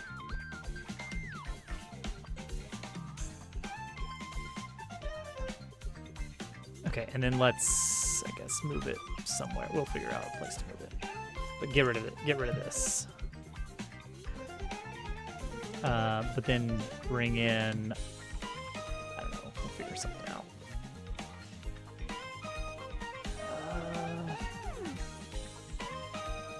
Make this the root.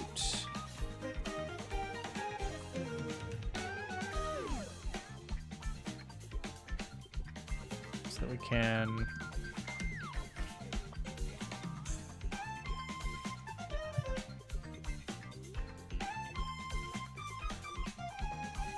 there we go. Looks great. There's the end. So we're gonna try and see what we can get away with as far as a blob of space. Oh, gotcha. It is really nice. I because Pathfinder has a lot of nested conditions. It's like, well, if you are immobile, then you automatically are this. If you are unconscious, then you're automatically prone. If you are, oh, come on. 3 actions per turn? What's not to love? At least I'm using Pathfinder 2, because there's still a very special place in my heart for Pathfinder 1. And 3.5 D&D.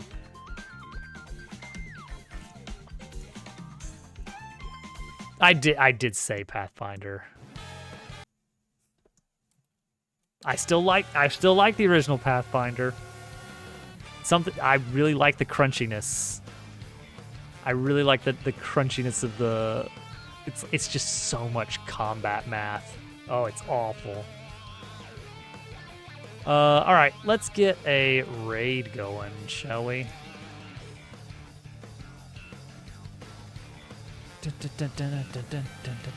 Man, I just like awful things. What can I say?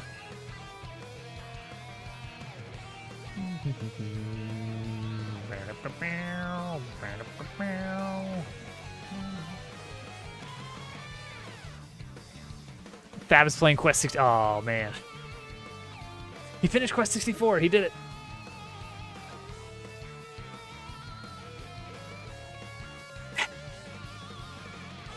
So we're doing something really dumb. We're playing level 1 only. The players have gone like, I don't know, 20 sessions so far, and we still haven't done any leveling up. It's been very fun. Everything is a threat. Because the idea was, I've got this mega dungeon that I've been writing out, and the idea was that this is going to be like a level 1 to level 12-ish mega dungeon. Total sandbox. You choose which ways you want to go. I'm not changing anything. You might wander into in-game territory, and that's on you, buddy. And that was the whole point of like, all right, so make some level 1 characters, and you know what? Let's run some test dungeons while I finish up the mega dungeon. And then I just never finished up the mega dungeon, but we were having so much fun with that. It was good. Anyway. All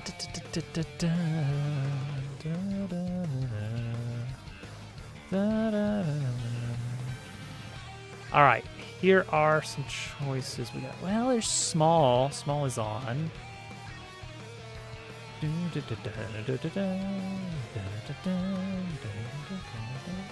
can watch some League of Legends. Everyone's favorite. The one big complaint I have right now with 2E is their inspiration stand-in hero points. I don't know exactly what you can use them for in D&D 5e, other than rerolls, or maybe advantage sometimes. I don't remember exactly how it works. But in Pathfinder 2e, you can use them either for a reroll, or you can spend all that you currently have, which is and it must be at least one, to basically cheat death. And when you were about to go to 0 HP, you can instead say, nope, I've still got one left. And that's very powerful.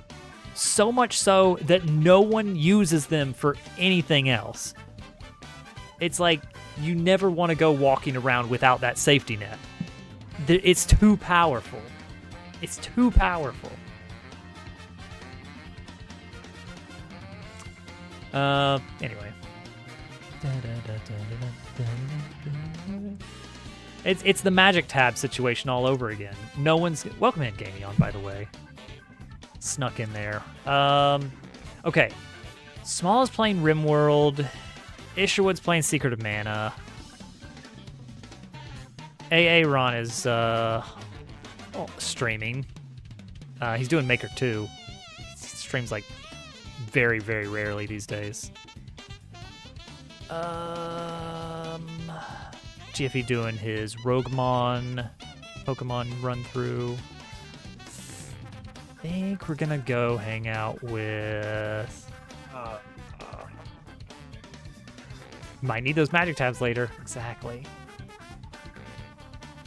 I did hoard flower tabs in Mario RPG, which sounds very silly. It sounds silly, but I had a good reason. Yes, exactly. That they never tell you that in the game. They never spell that out. They're very powerful.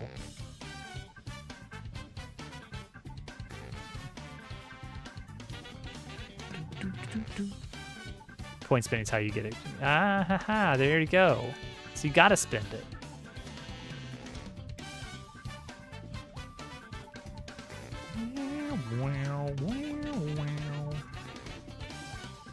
Let me check the game dev category real quick.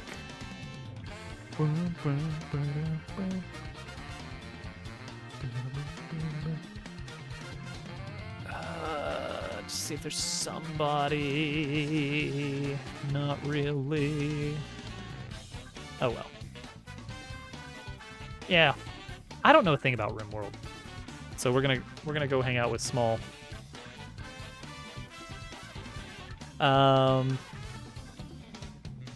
It's one of those colony managements, kind of in the same very vague genre of Dwarf Fortress, Oxygen Not Included, those sorts of things. Of you don't really have direct control, you are giving directions and hoping that you're keeping everyone satisfied enough that they're actually going to do what you say, and then things fail catastrophically. Everyone, thank you for hanging out. Congratulations to Mac for getting the top clip, for clipping the spinning bug we had. If you didn't see it, it's posted in the Discord.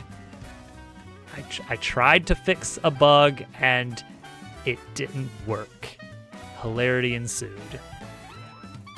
And then things got silly for a bit. I will be back on Friday night. So, yeah, that's it. This area is looking so much better. The inn is going to be its own thing. I thought we were like a week or two away from finishing the prologue. We're like a month. Oh, man. Have a good night, everybody.